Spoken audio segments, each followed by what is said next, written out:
I want blue sperm poo face. The Force is back. Welcome to the Star Wars Collectors Archive podcast, hosted by Skye Payne, Fudd, and Stephen B. Danley. It's a two-pack of an episode. First, the action goes boom with Mark Vanis and John Peck, who talk about collecting the Face of Prune. Then, on-the-ground reporting from Skye at the Pennsylvania International Collectors event as he visits some of the best collections in the world. It's episodes 116 and 117 of the Kivecast. Wampa Wampa. Welcome to Kivecast 116. And Whoa. 117, Steve. Oh, okay. All right. See, we missed August.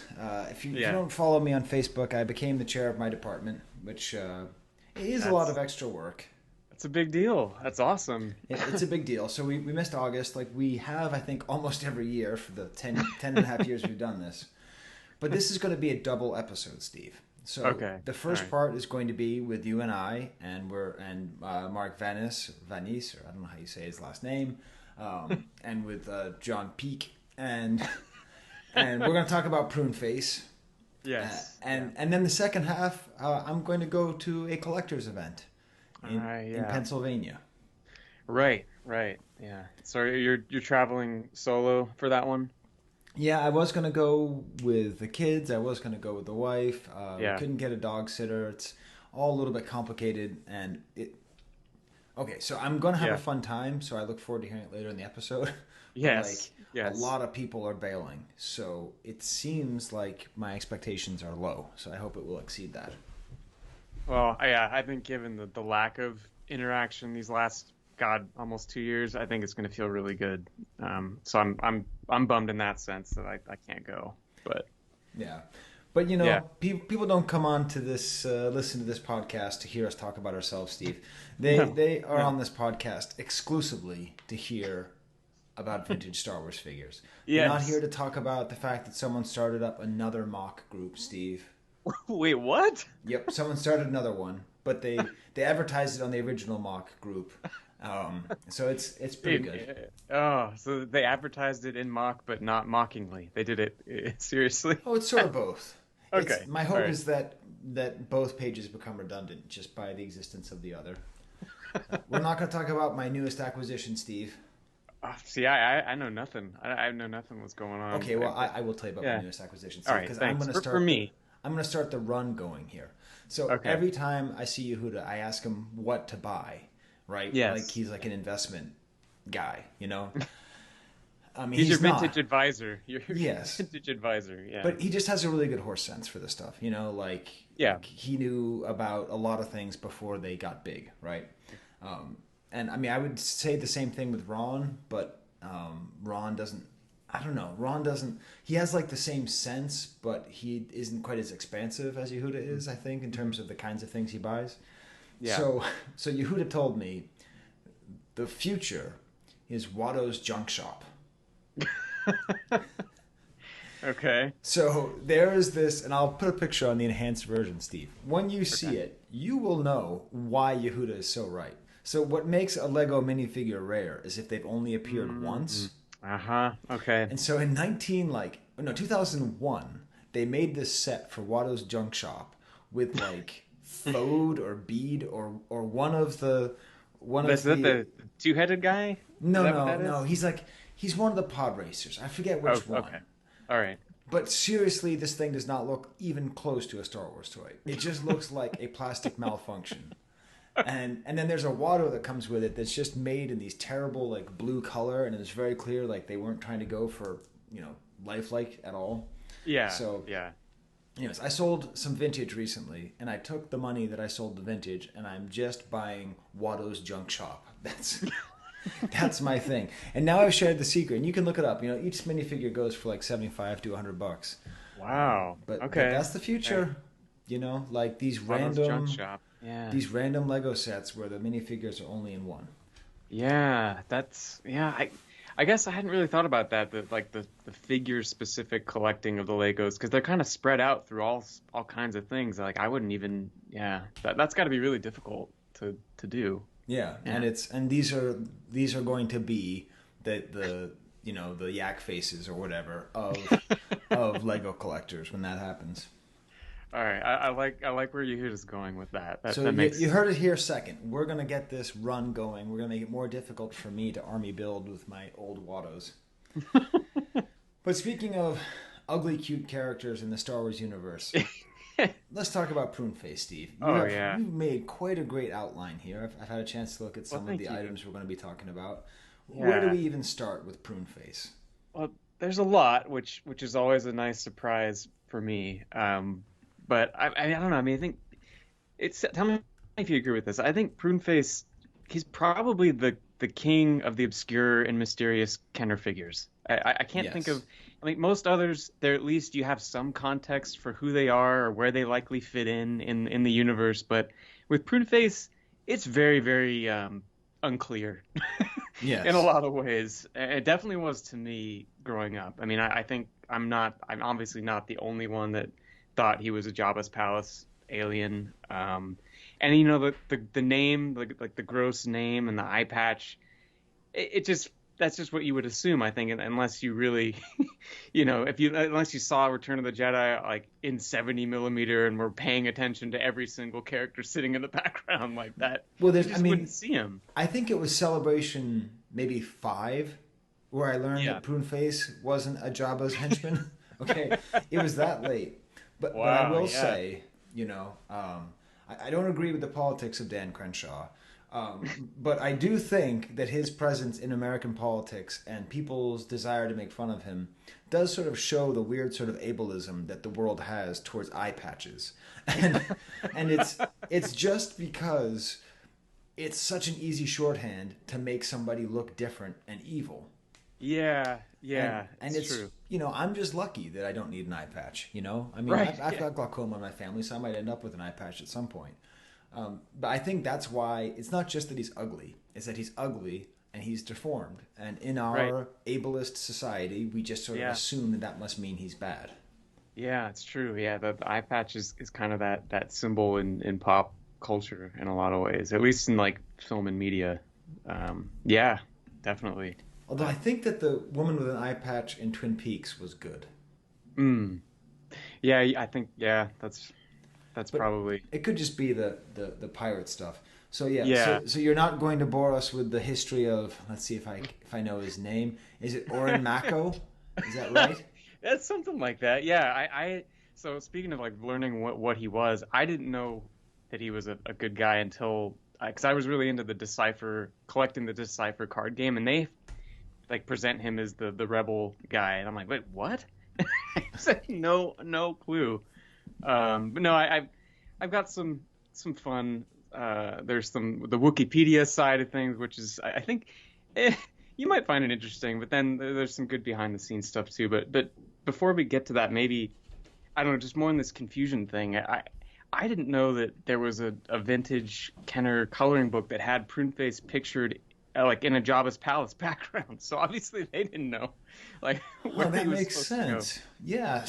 So I guess Kenner wouldn't know either. I mean, if they can't figure out whether or not a Snaggletooth is 2 feet tall or 8 feet tall, or which Ewok is which. Yeah, I mean, if you look at the card back closely, you can kind of get a sense that that kind of looks like a rebellish background, but I feel like most kids like me, that card back was gone immediately. I never saw it again, so any context was completely lost. Right.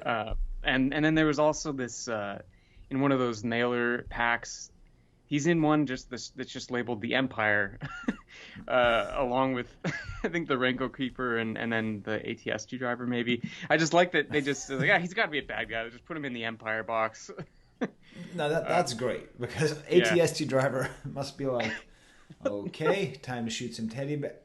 Who do I got on my team? All right, we got this fat crying zookeeper. We have a rebel fighter. It's also I think it also speaks to Lucas's failure of diversity, right? Like, yes, right. In some ways, he's ahead of the curve. In a lot of ways, he's not. And the inability to have not white British guys completely dominating his entire world, it makes sense based on where he filmed. But, right. But definitely somebody ugly. You just don't associate. it really is. It really is ableism. That really is it. Because without his eye patch, he looks just like the Emperor.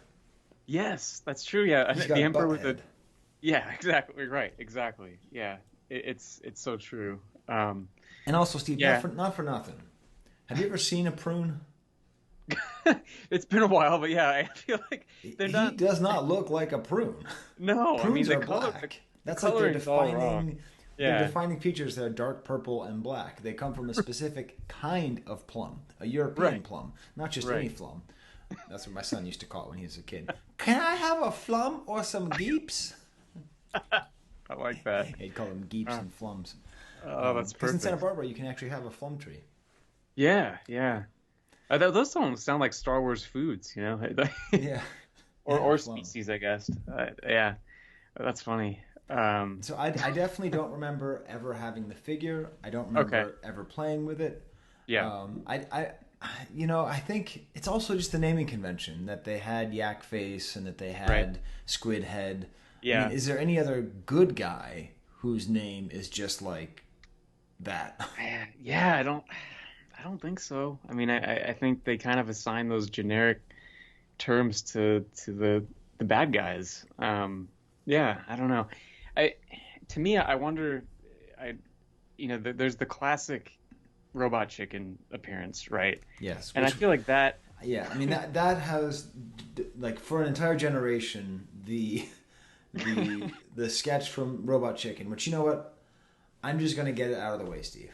Yes. I'm going to insert it into the episode now because everybody's sitting there with their headphones saying when the face is prune, the action goes boom, and they're all sitting there laughing. I just have to get it out of the goddamn way. Because Prune Face is more than the Robot Chicken thing. He is. Critical error, and the time is... I'm sorry, who the hell are you? Prune Face, ma'am. Anyway, the Emperor has made... When the face is a prune, then action goes boom! Action! It's Sunday! Slaying loads of sweet air! Prune Face! Prune Face! Prune Face! Prune Face! Prune Face! Prune Face! Prune Face! Prune Face! Prune Face! Well, then, glad to have you aboard, Prune Face. You'll be a great asset to this... Actually, I lied. I'm just here to fix the copier machine.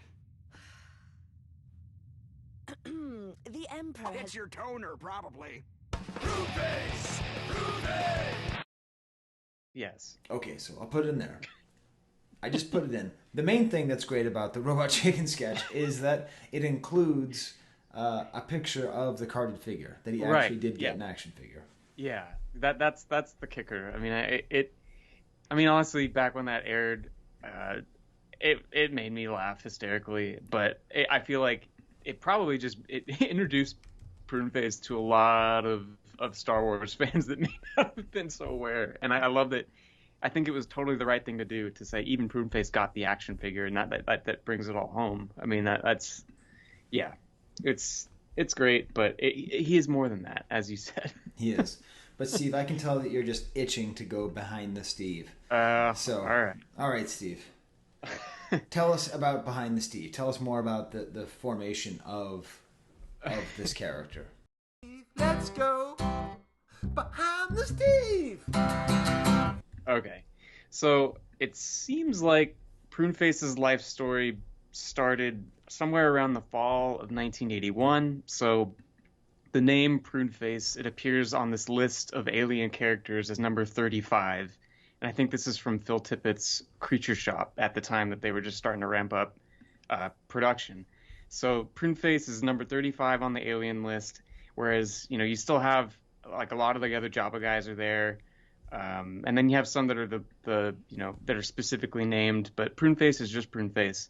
And there's no real designation about, who he is or whatnot. But I think around the same time, Nilo Rodas Chamero did a sketch of Prune Face, and it's clearly he's got the Rebel gear, but he doesn't have the eye patch. He's just this grumpy-looking prune guy with a camo jumpsuit and the rifle and all that. And is he called Prune Face at that point? He is, yeah. And in that one, I think he's labeled just as a single word, not two words, just Prune Face, one word. Prune Face. Yeah, exactly. Mi chiamo Proface. Dove mi fratello do... Okay.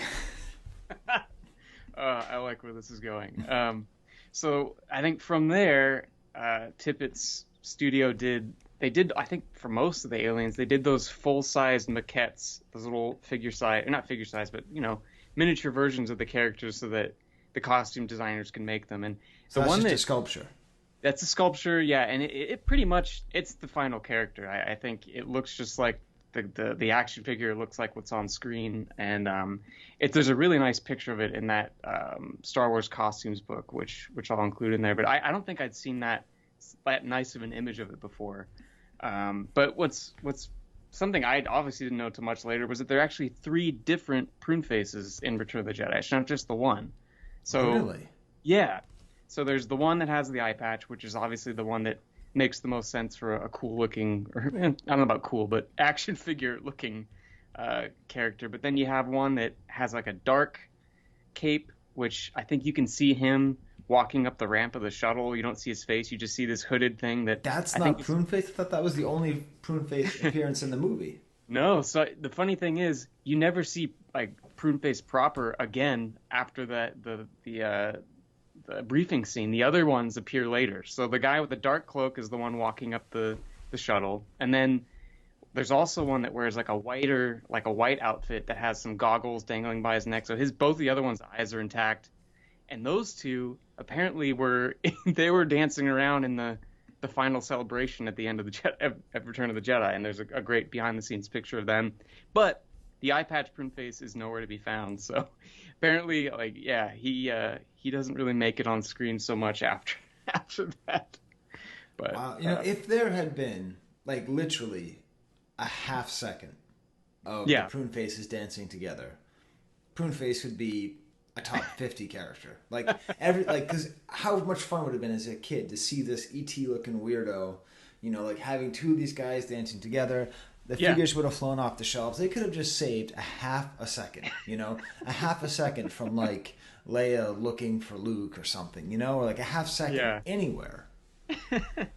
Yeah, no, it's true. And you know what? No, I realized that you're talking about Lucas's kind of struggle with the diversity on screen. I think what's kind of funny about Prune Face is that in the old expanded universe, apparently the guy with the eye patch, his character, the Marco guy, was this reclusive, xenophobic, disgruntled governor, and he was like the leader of the entire race. And he resented that humans were like all the Alliance heroes. So, and he apparently really didn't like that Han Solo was the leader of the rebel mission. He thought that he was way more qualified, and to be fair, I mean, we talked about this with the Han Trench episode. Like Harrison and Han were just kind of mailing it in at that point, so I could see Prune Face is getting kind of angry that this guy who doesn't seem to be caring much is given the job because he's human. But that's some real human privilege stuff there. Like I'm tired of being bossed around by mediocre humans. So yeah, I can see why he wouldn't go to the party at the end. He's disgruntled. I think he just goes back to whatever planet he's from and lives on. He's too prune, too proud. Yes, exactly. Wow. Okay, so yeah, Steve, there you go. Is there even more, or is that it to your behind the prune? I think that's probably enough prune for that. But we should probably start talking about the figure. I think that's the point, right? Yeah, I think that's the point. Well, we can get through. We got to get the Skye-Ku, of course. Just so it's out of its way. Yeah, no. And it's going to tie in a little bit to. I'm going to be ambushing John Peck about why I think he likes Prune Face later. So okay. This might hint at it a little bit. Okay. I am a good guy. Face wears a cape, black eye patch. Dried plum from my neck. Nice. Okay. Yes. Oh. Focusing on the good guy, bad guy question. I really look forward to talking to John about it. Okay. So if you heard a ding, that's Yehuda saying I did a good job buying all those Lego. Your vintage portfolio advisor is chiming in, letting you know Yes. you're on the right track. Good deal. So All right. okay, so we're going to talk about the figure development. I don't know if I've ever held a prune face. I guess after sitting in the pool for too long. You start getting there. Yeah, I mean, I didn't have a whole lot for this. It was more just kind of like a preamble for our talk with John and Mark. But the thing I did pick was there's an unpainted hard copy on the archive, and it's mainly I picked it for Ron's descriptions. Okay. And the first one, let's see. As virtually every Star Wars collector knows, Pruneface was the greatest, most exciting character in the entire space fantasy saga. Not only was he a hero and poet, his high fiber content meant that he was essential to the digestive regularity of the entire rebellion. And he had an eye patch, top that, I dare you. And so there's that, which is obviously it's great. But Ron's hard copy here, this unpainted Dynacast, it's kind of funny that he's missing one of the arms, so he just has two left arms, I think. Wow. Just to fill him out. But the last thing that I don't know, I didn't watch a lot of stuff with this actor in it, but when I read this description, now they're forever inseparable. But he closes this description with "Laugh if you must, but any figure that looks like Telly Savalas after he's soaked his head in a bathtub for an hour is great in my book." That's it. And that's it. Kojak was that show that he was on, right? Yeah, I kind of missed it too. It was a little bit before my time. He was mostly famous when I was growing up. He did these commercials for this, like, I think it was like he was a degenerate gambler. Yeah, that sounds right. And he owed so much money to the casinos that he did these free commercials for some kind of weird credit card that they had called the Players Club. And so, he'd always been being like, "It's the Players Club," and I didn't know who he was. So to me, he's just the Players Club. All right. And then Saturday Night Live had a different sketch called the Players with Yourself Club, which was really pretty funny. There's at least 5 or 6 people who are dying laughing remembering those two things, Steve. Well, we're all about the obscure, just like Pruneface. See, now Robot Chicken should have had this guy in the sketch, because he's like gambling and he's in trouble with the underworld. And that's true. In that sketch too. But all right, so we're gonna get John and Mark. Should we start calling him Ora Marco? Oh, Ora Marco Vanis. Yeah, I was feeling that. Yeah, that might be more agreeable to John. I wonder what they think of his later canonized name. Yeah. But anyway, all right, let's find out and if I can figure out how to ever use this goddamn Skype thing to call people. Okay, Steve. John and Mark are here. My wife is Serbian, and she always laughs that all my friends just have white guy names.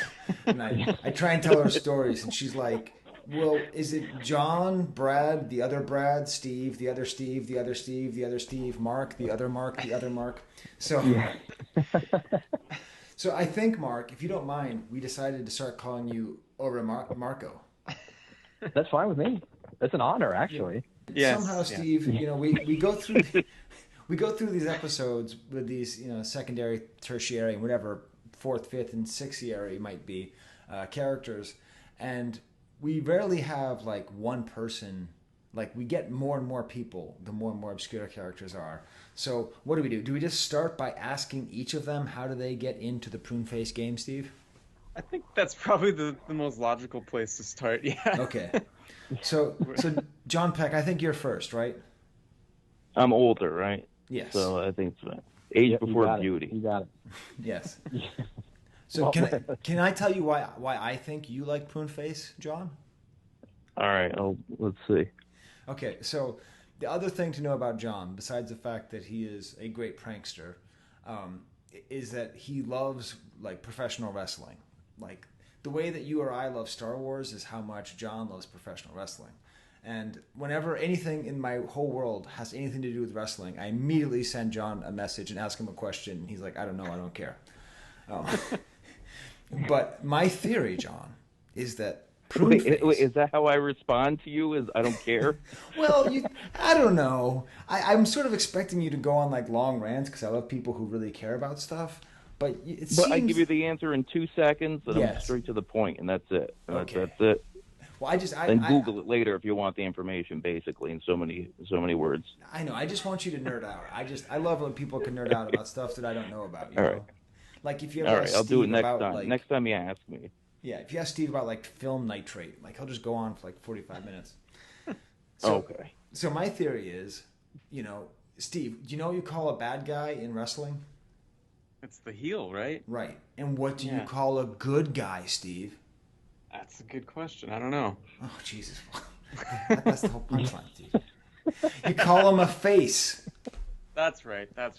So in my mind, little John Peck is there watching wrestling, and he sees Prune Face, and he thinks he's a good guy wrestler. He's the guy who understands he's a good guy because good guys are faces. Am I right, John? I didn't know carny wrestling speak at the time, so that's not... But want me to tell you the real reason? Sure. or I could go along with the story. But I was always fascinated because I always looked at this figure and I said, who the hell is this guy? I couldn't figure out who he was, where he's from. I thought, like a lot of people did when you saw in the coloring book, it has the artwork for him, and it says he's one of Jabba's goons, right? Do you know what I'm talking about? Yeah, we talked about that earlier in the show. We don't remember looking at it, but you remember looking at that coloring book? So this whole time I just assumed, okay, so let me look for him. So I watched the VHS tape over and over, couldn't find him. And I thought I was losing my mind until years later I found out from what the Star Wars Insider, there's a tiny little photo they have to watch in the movie. Oh, okay, you could like barely see him. Wow. So it's not, a and real, not in that scene, yeah. That's a real... And he's a rebel. A real quest of passion for you. I didn't know that. Yeah, so and there's another story I could tell you. There was one of these unofficial Star Wars conventions called the Men Behind the Mask Tour. I don't know if you remember that. It's probably like 1998 or so. Every once in a while, Ron will come on and tell stories about it. Yes, I didn't know Ron at the time, but we talked about that after. But there are these people called the Star Wars experts, and you can ask them any question, they're going to answer it. So I asked them, can you tell me exactly where Prune Face is in the movie? Because I've been trying to find him for years. And they're like, he's in, like, one of the Jabba scenes. I said, okay, can you tell me specifically where? Nah, he's not that important, so don't worry about it. So that was the answer I got. And I said, I guess you're not experts then. I walked away. Wow. You can ask us absolutely anything. What's Chewbacca's home planet? I don't know, Dogland. Move on. Wow. So you've been interested in Prune Face for as long as you've been collecting?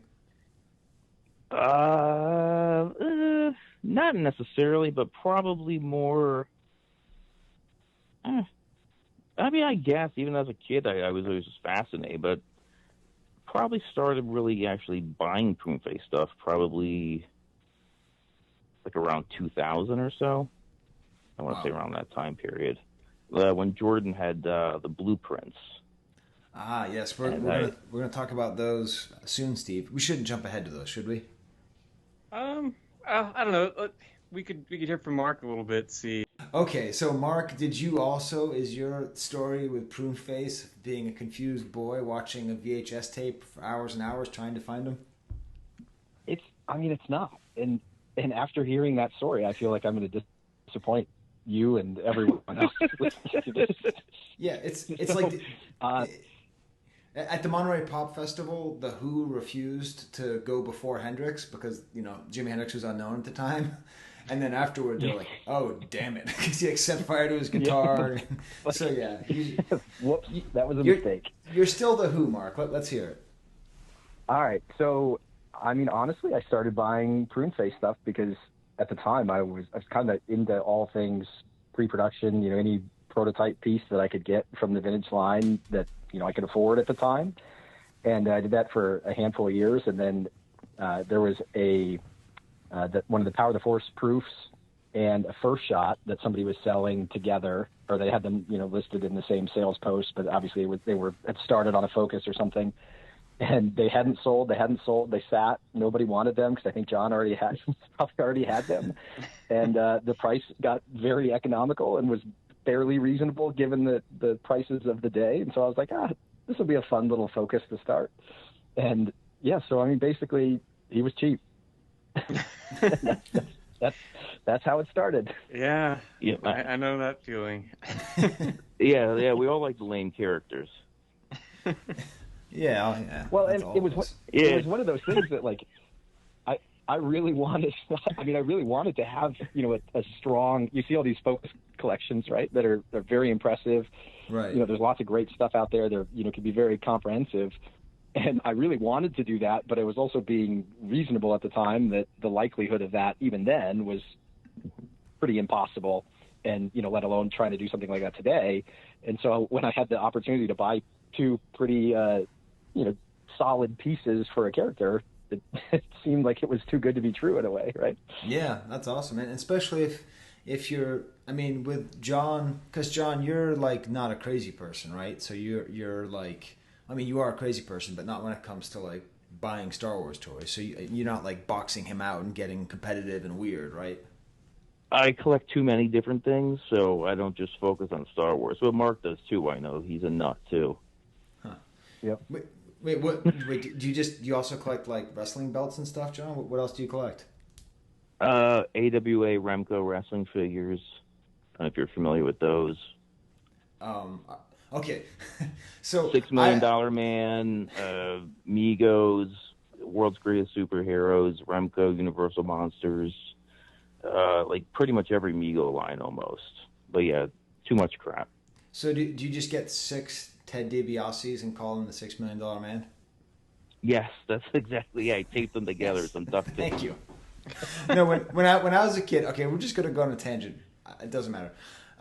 When I was a kid, I loved those little rubber WWF. LJN. Yeah, the LJN thing. Yeah, and they advertised the hell out of this like wrestling ring that you could get. And I asked my parents to get it for me for Christmas, but it wasn't there. So like, there was no like jingle all the way in my family. It was like, if it's not there, it doesn't exist. But instead, they like got this wooden box and like painted it and like made these like rope rings, and like it ended up being this really cool thing. So that's what I played with when it comes to wrestling. Awesome. We're sort of trying to tell this story. We're trying to tell the story of Prune Face, of the figure. Yeah. So why don't Should we hit the Nugget and maybe dive into John's blueprints? Oh my God! Can I just say? I don't know if you guys are going to mention this. I just we have to give Mark credit for giving Prune Face a lot of recognition for being on Comic Book Men. I don't know the story at all. Like you, this is a gotcha interview, except I am being gotcha'd. Yes. Yeah. So I don't know. I had posted. I mentioned I bought the Power of the Force proof and the first shot. And that was kind of how it all started. And I had posted them. I think it was on Instagram for the podcast that we were doing at the time. The account that we had, and somebody from the Comic Book Men show had reached out and had said, "Hey, you've posted a lot of really interesting things. Would you be willing to bring something on, to share it on the show and make an appearance on the show?" And I was like, "I don't know, that seems interesting." And my wife and family were like, "Oh, it'd be fun. You should do it. You should try it." And so I had sent them a handful of things, right, that they had shown interest in or had said would be kind of cool, and they were in the middle of doing preparing for like a Star Wars kind of episode. And so then they surprisingly, of all the options I gave them, they jumped all over the Power of the Force unproduced Prune Face. Wow. And I so love that ended up being what I took onto the show. Yeah. Okay. I don't know if it got him recognition or not, but yeah. Oh yes, it's the average person who had no clue who Prune Face was. Now they knew. Yes. That's right. Wow. Well, that's really awesome. I had no idea, Steve. Did you know about that? No. That's totally new to me. That we have to go back and find this clip. Oh, wait. Geez, yeah. I'm sort of like watching it off the corner of my eye. Okay. Well, cool. I have to stop looking at this. All right. Awesome. Well, then, in that case, Steve, now we can talk about blueprints. Sure. Yeah. Okay. 'Tis a nugget from the archive. 'Tis a nugget Oh my god, they're gorgeous. from the archive. Oh my god, they're gorgeous. So blueprints. I don't have any blueprints. I've seen some, and apparently, John Peck, you have some prune face blueprints. You have some Say that 3 times blueprints. Plume face blueprints. Can you make some swag? Plume face blueprints, like a beer bottle. I have some prune face blueprints. You have some plume face blueprints. Plume face blueprints.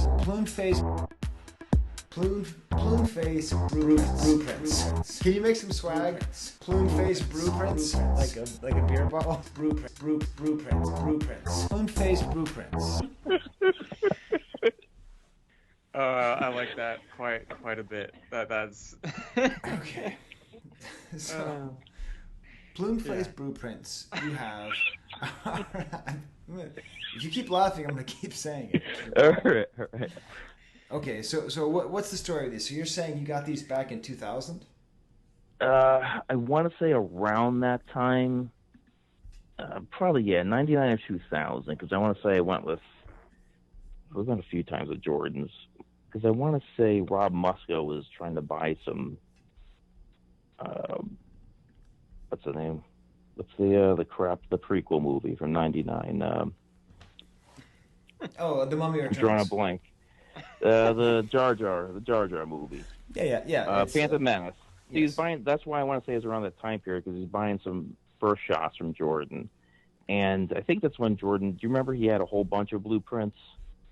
He got a bunch of them. I mean, Steve wasn't born at that point, and I didn't really start collecting vintage until 2004. So yes. Yeah, he got a few different ones because Joe. I don't know if Joe Iglesias went too, but I do remember he had a few different ones, and I have a similar story to Mark's. The prune face, he's lame character, and there was a rip in the blueprint. And I think Jordan was afraid the combination was going to be a killer to the average collector.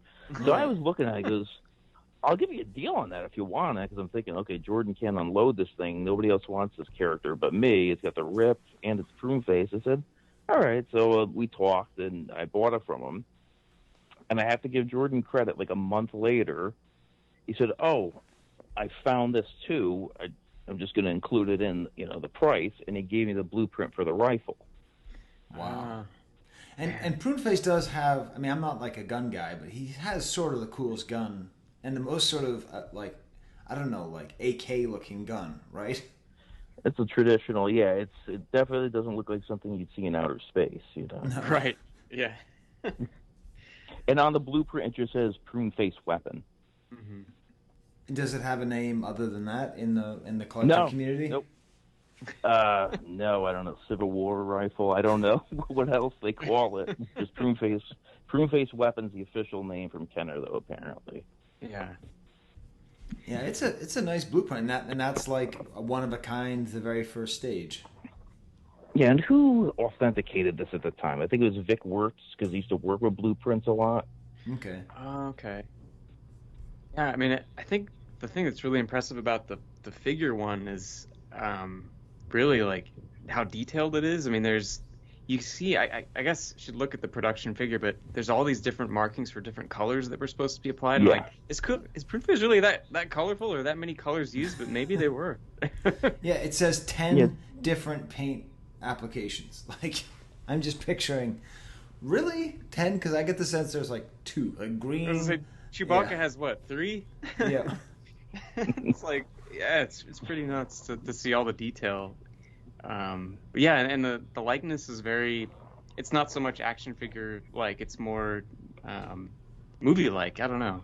It's really cool. Yeah, looks like the mask. Yeah, it looks like it's modeled after the mask. Okay, so do you happen to know, John, seeing as you've been around for a lot longer than the rest of us, like what else was there? Like were you? Was this online? Was this at a convention? Was this at the Men No. Behind the This was Masks? actually this was at Jordan's apartment when he lived in I can't remember whatever part of New Jersey at the time. Okay. And we just went in his apartment. No, yeah. I forgot what part, but no. But then we went to Jordan's burger place. he was part owner. He said he was part owner of a burger place, and we had the best cheeseburgers in New Jersey. But that's another story. But yeah, so we went to his apartment, and he had a bunch. I want to say Lando Skiff was there too. I can't really remember what else, to be honest with you. I'm sure because he sold a bunch before I got there too. When we got there, he sold a bunch already. He called people privately that he knew was going to spend money on certain characters, sold them, and then we went over to look at what he had, and so that's how I found it. Okay. And there was just Prune sitting there. The details are pretty amazing. Is the figure that detailed? I'm trying to think. I don't think I've ever even looked at one of these things up close. I mean, there's a lot. I mean, for the head, there's a lot of wrinkles in the head, but not a lot of paint on the head like the modern figures. Right. Right. Yeah. Well, I love that the cloak has a lot of. It's not just a tan rag like the figure. It's like this. It's this actual, detailed looking, very movie accurate cloak that he's got in the blueprint. No, they're cutting corners. So I'm just looking at the actual figure here, and yeah, when they if you talk compare about it to the blueprint, yeah, I agree with you. When they say 10 paint color applications, so the blueprint is instructing them to put different colors on each of the little medals or whatever it is that's on his shirt. Yeah, and those are blank. Yeah, and the figure is just molded plastic. Yeah. Yeah, it is. They really. You could tell somebody in Canada was like, really? How much will it cost to make a good Prune face figure? Okay, how much will it cost to make that? Oh no, seriously, we're not even done. We're not even started. Just put that out there. Wow. Yeah. Oh, okay. That's awesome. Okay, so we're getting into the figure development. I don't even really know where the blueprints fit into the development. I guess they would have already... The hard copies, they're mainly for the paint applications? Is that why they were made? Do we know? Probably. God, the 1 month we don't have Ron on here. I think, yeah. Yeah, because it says attention vendors, the following 8-digit part, blah, blah, blah. So I'm assuming the figure, that process was already done. It was already sculpted and the hard copy and all that. And the whole production's probably done. Most likely, but who knows? But the gun one just seems a lot more technical. Like that seems like a technical readout. Like yeah, they seem to be totally different functions. Yeah, interesting. Great. I can just right now somewhere in North Carolina, Christopher Goulias is screaming. He's like, "No, you're wrong. You're wrong." That's what he's saying, right? That is what he's saying. And like 7 months from now, when he gets, because he listens to every episode, but not always on the time, he'll just send me a text out of nowhere and just be like, "That wasn't what they were for." I'm like, "Wait, what?"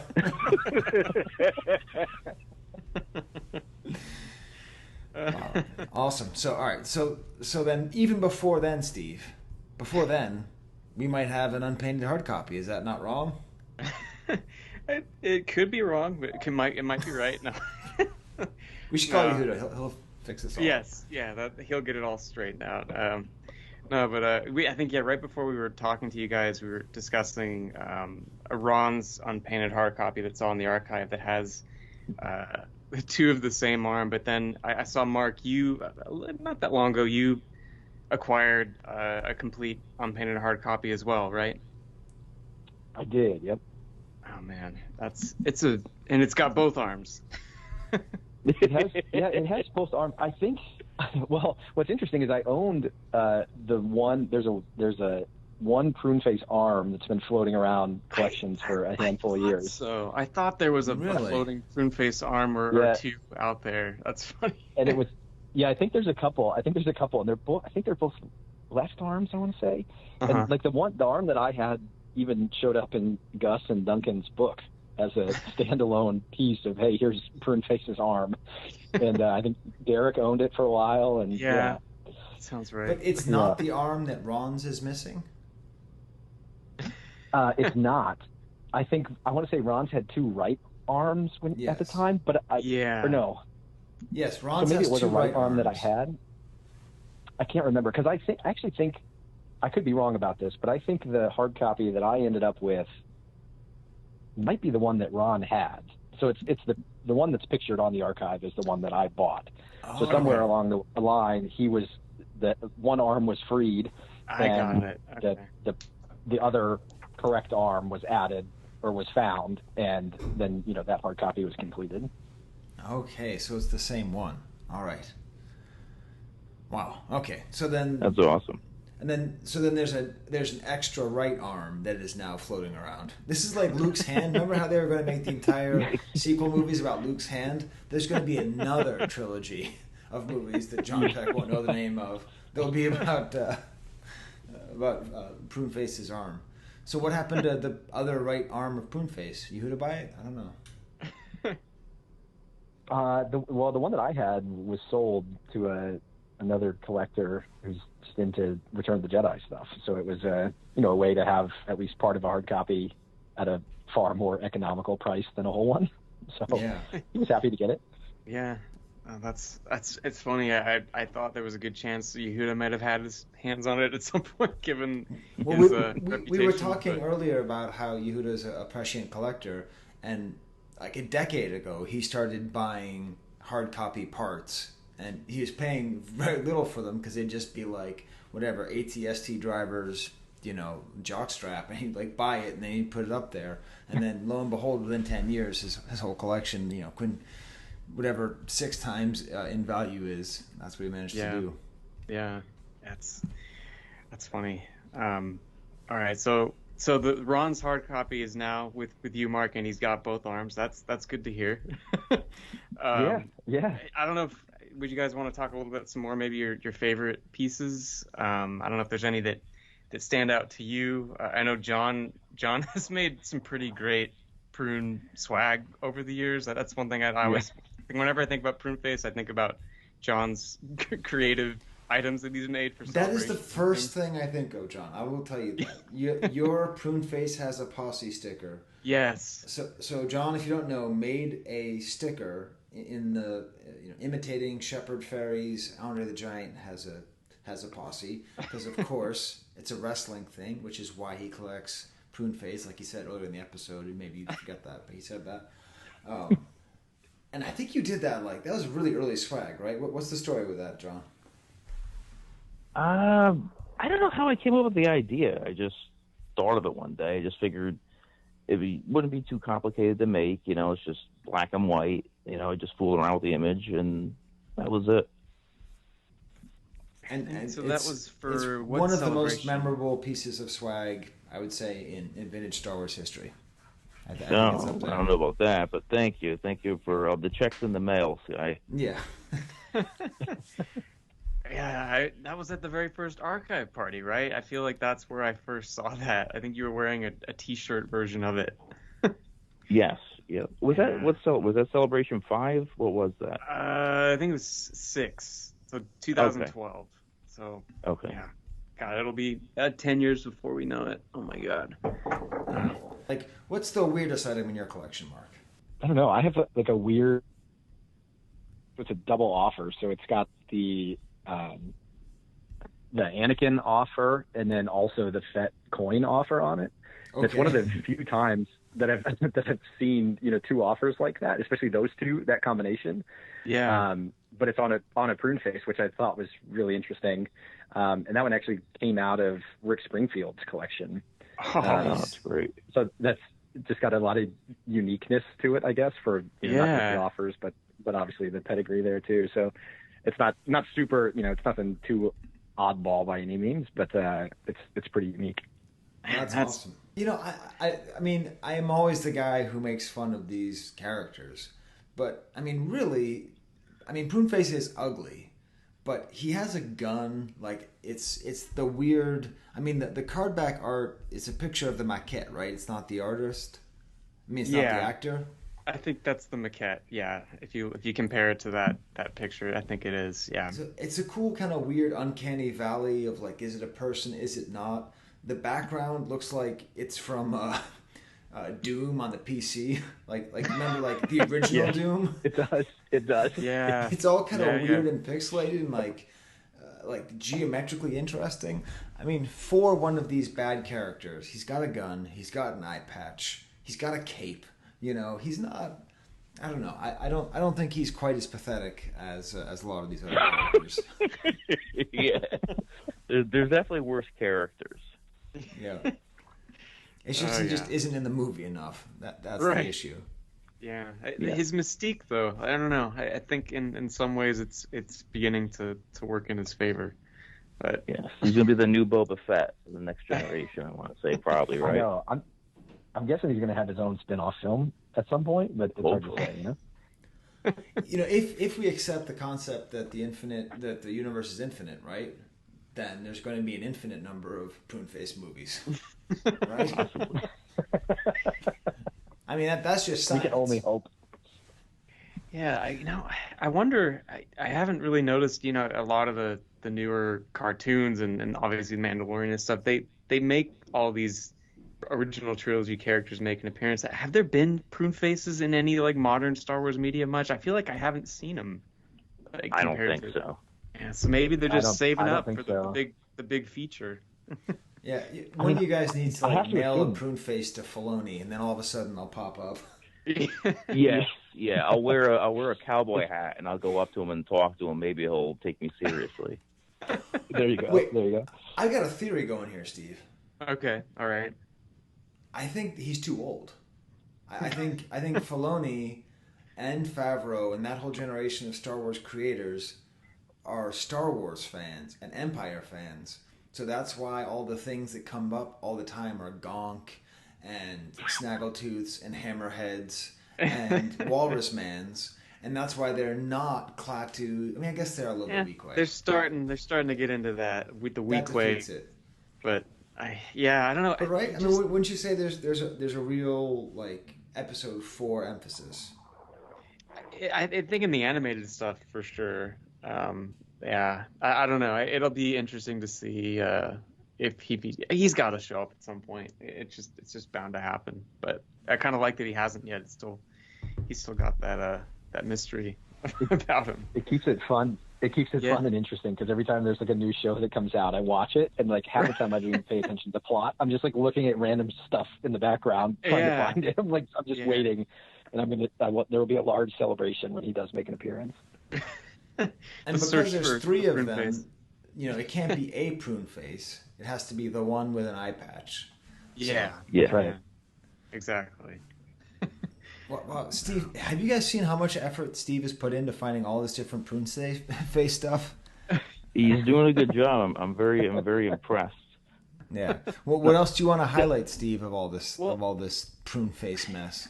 So I kind of cheated on the Unloved item this time because I wanted to figure out a way to talk about this, but I don't know. And do I have to put in the drop, the Unloved drop? I think it's time, right? All right, we'll do that. Okay. All right. You don't hate, only Unloved hate. The Unloved and the Unnatural. Chaplain. All right, sorry. Digby is right above me, just barking his head off. It's okay. Zoel's upstairs practicing guitar, so there's lots of ambient sound happening here. Yes, yeah. So we haven't talked about store displays all that much for a while, and one of my absolute favorites happens to feature Prune Face, and I feel like it's one that's kind of unappreciated or underrated, maybe not unloved, but underrated, and that's the Collect All 79 that has the later characters from Jedi on the one side, including Prune Face, which I couldn't find any other vintage weird thing that really depicts Prune Face like this that isn't tied to the action figure. I didn't know if there was much else out there, so that's why I picked this. But do either of you own one of these Collect All 79 displays? I have one. You have one, John? Okay. Yeah. Was it tough to come by? Like I've heard that of the two Jedi displays that have the characters on them, that I assume that the 79 is tougher to find. Anytime I saw it, it was already like sold already. Then finally, one came up for sale, and I saw it. And I was like, "Oh, okay." Then I picked it up. Okay. So the figures are Han Trench, yeah, Skye-Ku, Wicket, Prune Face, and the Emperor. Yeah, and so I figured, this is out of all those characters, Prune Face is the last one that we're doing that's features. I'm like, we gotta get this in here somehow. But that's a good point. Yeah, I mean, it's that depiction. All these depictions are really, really good. I mean, the Emperor looks great. I thought it was interesting that they went with the regular, or like the first Skye-Ku and not Skye-Ku Skiff, which would have fit in with all these other guys as the 77 back characters. But I don't know. I just this picture of Prune Face just I don't know. Can you guys think of any other things where he's depicted like this? Do we need to call Duncan? I mean, I think answer. That's probably true. Yeah, for something this big, I mean, this is probably not. It's probably the most prominent you'll ever see Prune Face for advertising, most likely. He's on the marquee with the Emperor and Wicked and Han Solo. So yeah. Yeah, I don't know. Yeah, there's really not much else. Yeah. Unfortunately, like we mentioned the coloring book, I think before. Yeah. But I'm struggling to come up with anything even besides that, not just store displays or anything like that. There's just not a lot. Yeah, I mean, it doesn't show up in, at least from what I could tell, like any weird food premiums or anything. Like, I like that he's really he's a rarity in that sense. I don't know. But he was supposed to be on the coin, but that got scrapped. Yeah, I was going to ask you about that. So Prune Face had a Power of the Force card back that obviously wasn't produced, and so there was a coin that it wasn't just him though, right? It was, what was the coin about? There's a few different versions. I got one of the photocopies from Tom Derby, and it just says heroes on it. It's Prune Face, Leia, Han, and Nine Numb, the one that I got. Okay, that's a great image. It really is. Oh, that helps to correct some of the diversity problem that we have here, because it's like, look at these two. What the hell are those things? Yeah.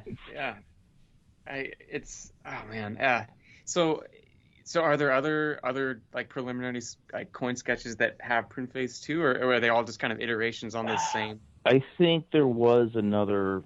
I see off the top of my head, I couldn't tell you. Okay. I think it might have been the same characters, just kind of like presented differently. Okay. Just the arrangement of the characters. Yeah. We'll have to investigate and see. Okay. What do you think is his expression, Prune Face? Constipated. Okay. Yeah. But he's made out of prunes. How could he possibly be constipated? It is true, though. Or is he relieving himself? Anyways, I'm regretted saying that halfway through. I do like the Collectible 79, because I like to imagine that Wicket is pulling the stick out of Prune Face's head. Because, like, if you look at it, it looks like he could be trying to remove this stake that's gone through his head. Now that you say that, it's possible. If you look at it quick. Yeah, because like it would be fun to try to come up with a narrative. Like, what would all 5 of these things be doing in the same place?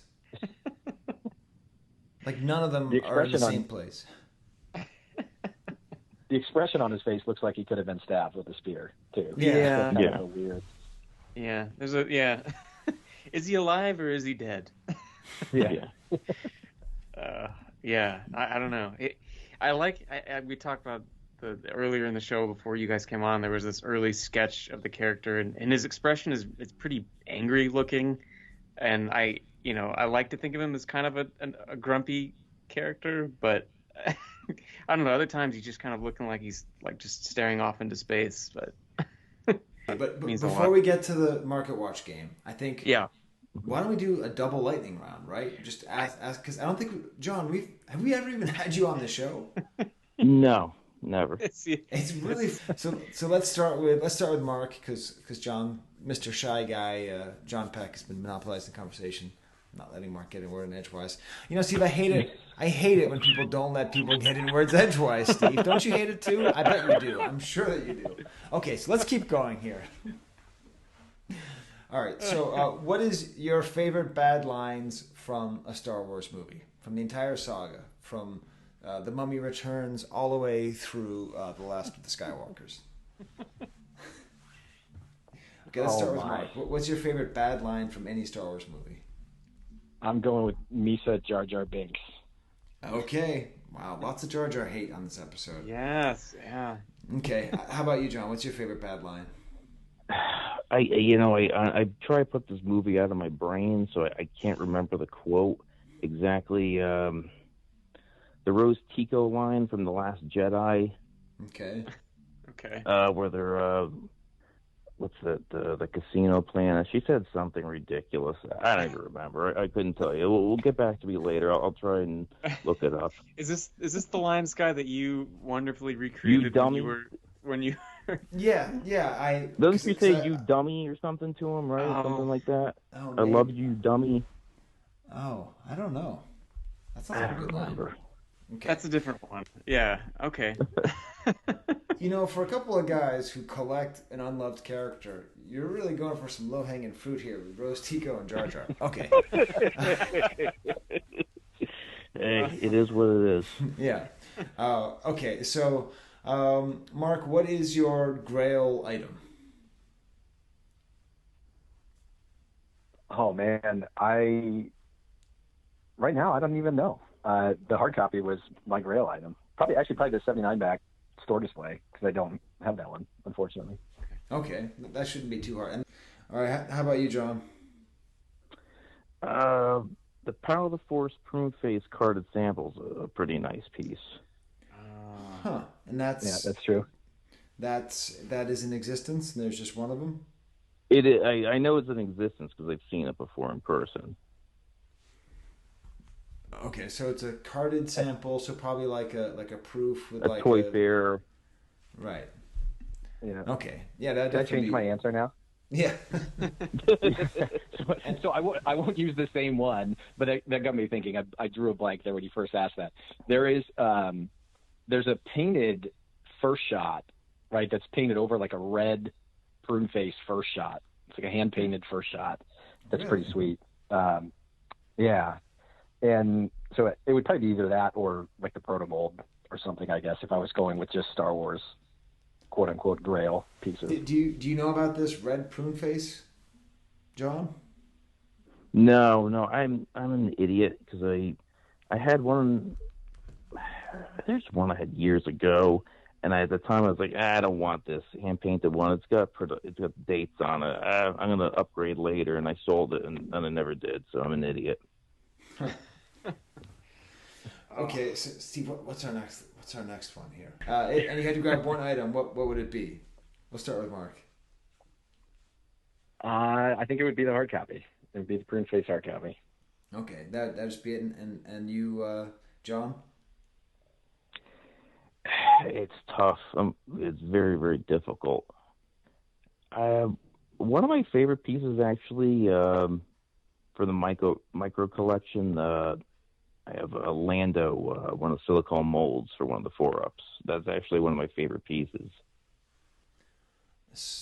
Okay, so not even a prune face thing. You're just gonna let all. It's tough. I don't know. Very difficult.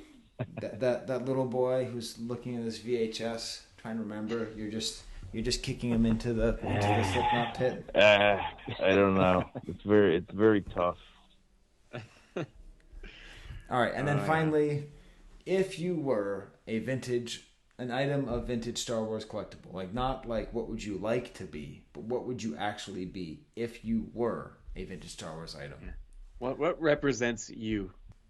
No, well, you'd say Rancor Keeper is the obvious one.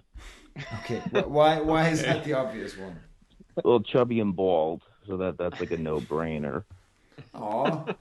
You don't mean compassionate and yeah, there's well, I love animals, so yeah, right. So he was crying when his Rancor died, so my puppies died, so it's similar.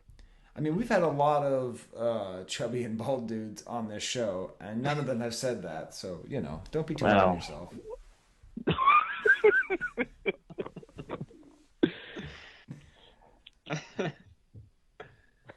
All right.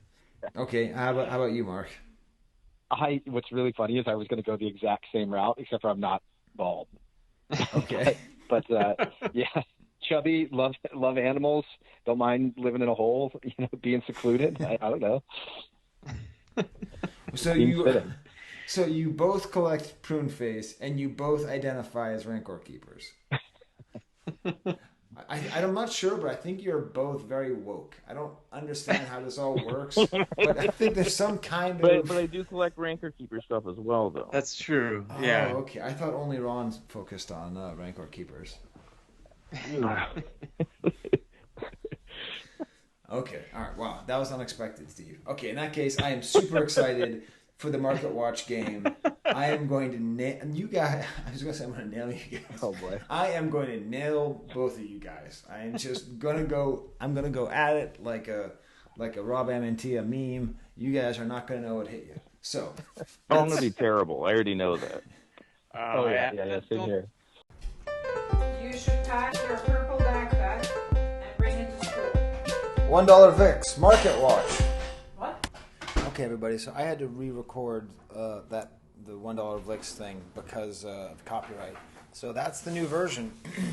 And you can hear my wife talking to my daughter in the background, and then I say $1 VIX Market Watch, and she says, "What?" Because she had no idea what I was doing. You want to hear it again? You want to hear it again? Let's hear it again. You should pack your purple backpack and bring it to school. $1 VIX Market Watch. What? Don't sell yourself short just yet. All right, so we've got 5 Prune Face items here.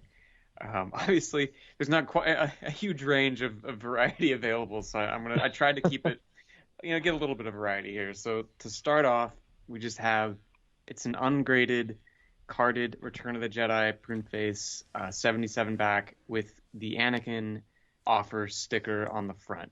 So it's ungraded. It's got a little bit of card damage on the front. The bubble isn't horribly yellow; it's just slightly yellow. That's about all you really need to know. So what do you think? Skye, let's start with you on this one. Okay, so I have to think here. All right. You guys have to lock in your number. You can't just go based on mine. Yeah, so get your numbers down. All right. I'm going to say $72. Okay. Mark, what do you think? I'm going 125. Okay. And John? My first thought was $75. Ooh, $69.99 point for Skye. Oh my God! We're doing the prices right. Off to a. We didn't even figure out what the stakes were going to be. That's true. Yeah. Okay. All right. Round 1 is over. All right. Round 2, we've got an AFA graded 70 tri-logo. So this Prune Face... We haven't talked about the tri-logo. It's good to talk about the tri-logo. There's not too much to talk about with Prune Face. It's true. And this is something that reminds me of something I forgot to bring up earlier, but there's this item on the archive. It's you know how for Revenge of the Jedi characters, they had those mock-ups with the black and white paste up pictures of the new characters that were just put on old card backs. So there's this one that's a Luke Skywalker Return of the Jedi card that has a very similar color scheme to this tri-logo. It's got that kind of reddish orange, and it has a little Prune Face tag just pasted on the front, and that's it. It just says Prune Face, but it's a Luke Skywalker original like mock-up. And why does it say Prune Face?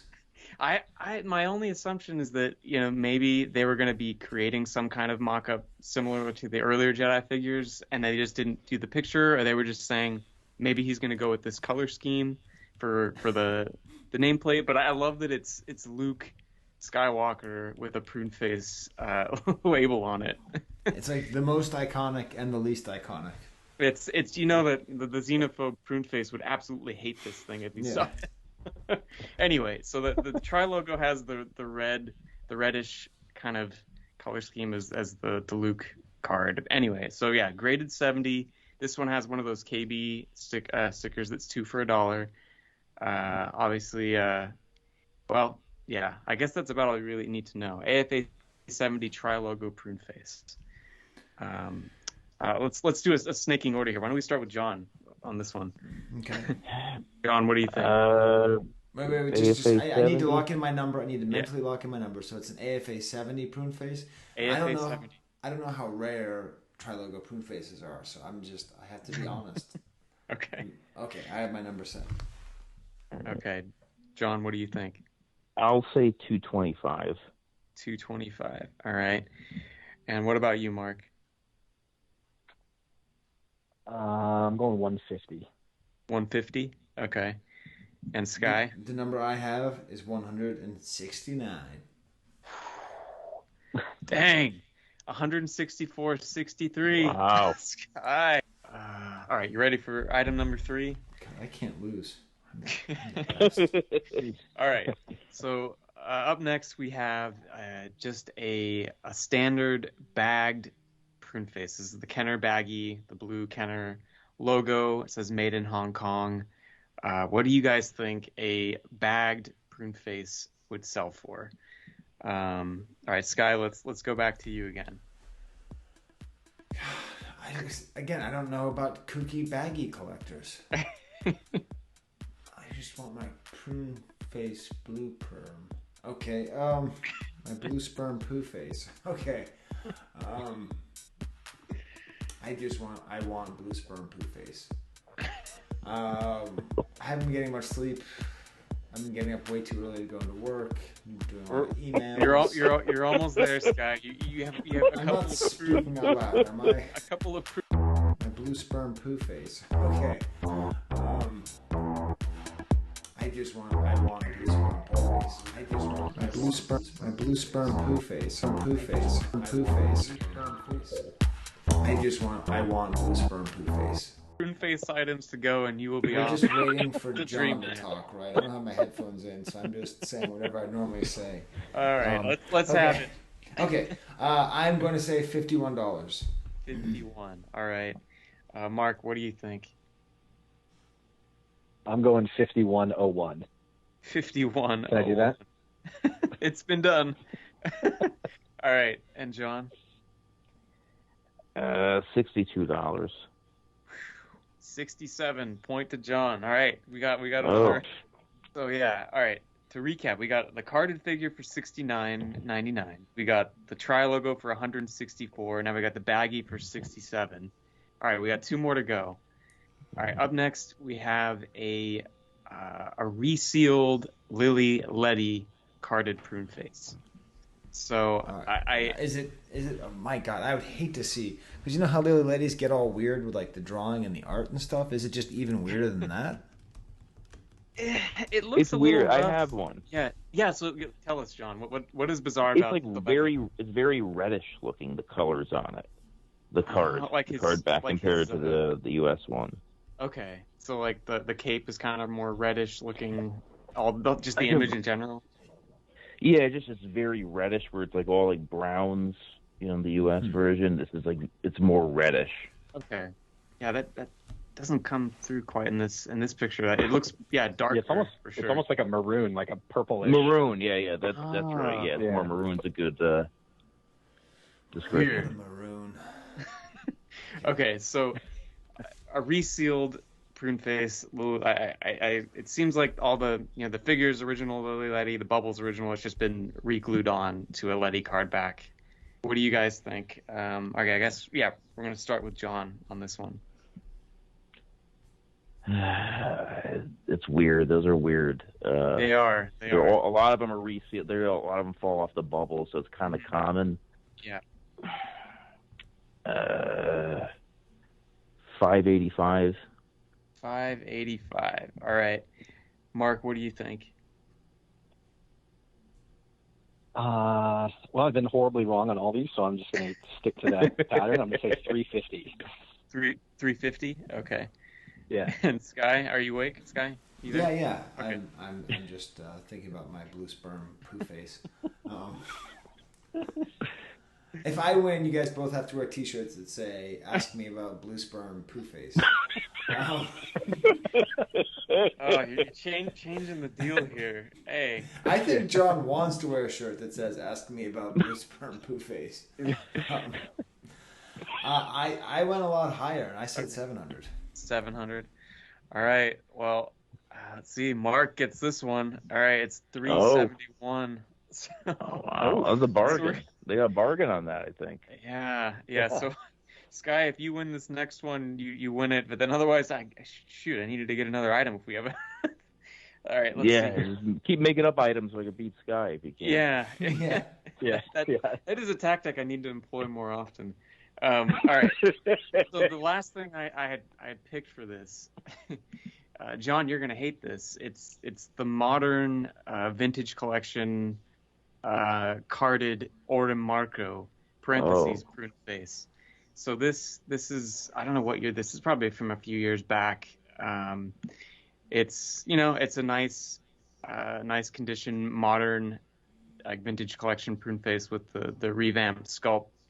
What do you guys think? Let's see. We're back to who went last there? That was Skye. So yeah, Skye, you're gonna start this. What do you think? Okay.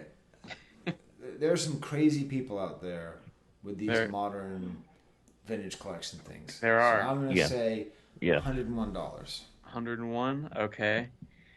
All right, Mark. What do you think? I'm gonna say 80. 80. Okay. And John? I don't know, because they are weird. Some of these that just came out a few years ago are worth like $200 now, which is ridiculous. So it's 150. 150. Whew. 119.99. Skye. Ask me about blue sperm poo face. And then, John, I want you to have a blueprint of prune face, and when they ask you, just show them the blueprint, okay? And that's just it. And you'll have the best celebration ever, because you'll just be walking around, and people will say, okay, tell me about blue sperm poo face. And then you just show a blueprint for that figure. Okay. Well, that's enough torturing our merry prankster, I suppose. Well done. You all at least got one, so that's all. It's all good. That makes me feel better. These vintage collection figures, man. I just time and time again you see the original Kenner one selling for quite a bit less than the modern counterpart. That's something.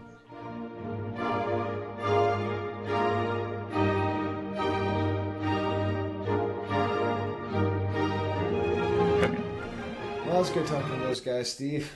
I can't believe that was the first time ever talking to John on the show. I think of It's funny because this has happened before, where we think of someone we've known for a long time that it's like affiliated with a specific character that happens to be at like the last part of the toy line. So we're like, oh yeah, we're gonna talk to so and so, and it's like 8 years later that happens. So yeah, it's hear from someone like Mark too.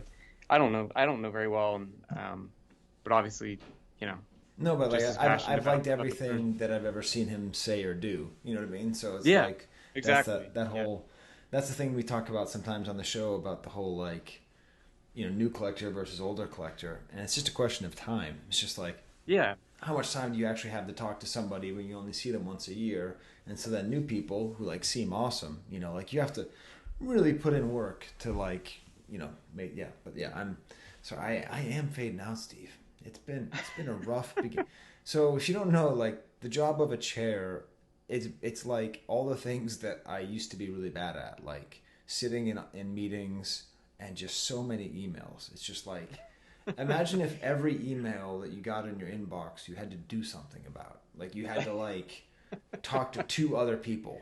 Like that's what the job of a chair is. So yeah, that I can I have to applaud you for getting through that, Skye. Knowing you personally and your your connections with email and that no seriously though I'm going to get better and it's going to be good.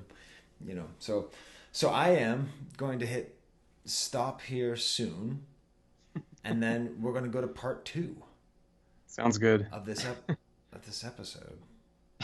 So I don't know how to do that while saying goodbye.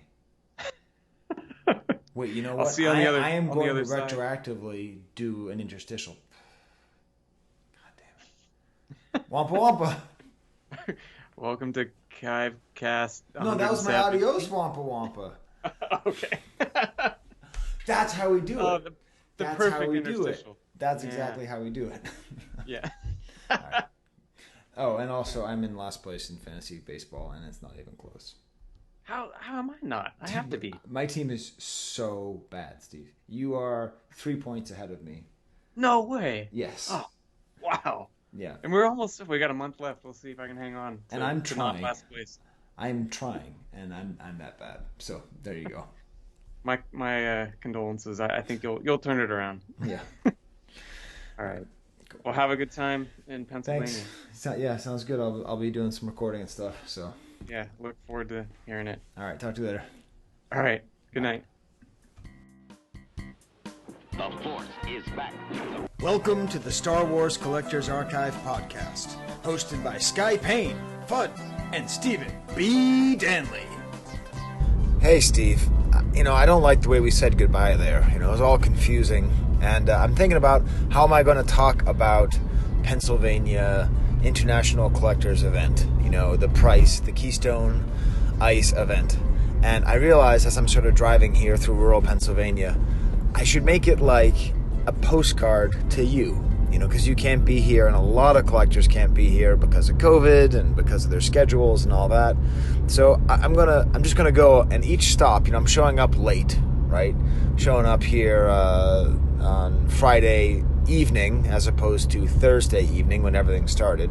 But I'm just going to be here. I might leave a little bit early as well, but I'm just going to take part in as much as I can. And at each stop, I'm going to write you an audio postcard, Steve, and tell you the things I've seen, the people I've talked to, the collectibles I've farted on. So I just look forward to getting back into the studio with you and recording. But until then, here's my postcard to you. Before I get going here to one of these houses, I should probably mention the one thing, which is it's not entirely accurate to say that it's just a question of a lot of people were invited and couldn't make it. It is a frank truth about these ICE events, international collector events, that a lot of people aren't invited. And every time we talk about these things, I think it's important to emphasize what they are and what they are not. So because some people are invited and other people aren't, it inevitably feels like some kind of judgment or some kind of in-group versus some kind of out-group, which, of course, it is on some level, right? It'd be unrealistic to say that that's completely inaccurate. But to understand the way these things work, you have to understand how they are, done. So usually there's some kind of formal or informal regional collector group at the center of everything. They organize everything. They coordinate everything. It takes a year to 2 years of preparation in terms of booking events and hotel blocks and finding venues and menus and swag coordination and invitation lists and transportation and COVID regulations and all that stuff, right? It's an enormous amount of work by these people. And they let people into their homes, okay? The place where they put their kids to bed, they let people into their homes, look around, walk around, poke around, and see what's happening. So the way to be invited to these things is for the people who are in those houses to want you in their house or to know you well enough to invite you. And if you're not invited, it doesn't mean you're not liked. It means there's only a certain number of people that can go into a house, right? And this isn't the Anaheim Convention Center, right? These are just like small houses. So it's a limited amount of people who can be invited. So if you're not invited, it's pretty easy to be invited if you're a member of one of these clubs, right?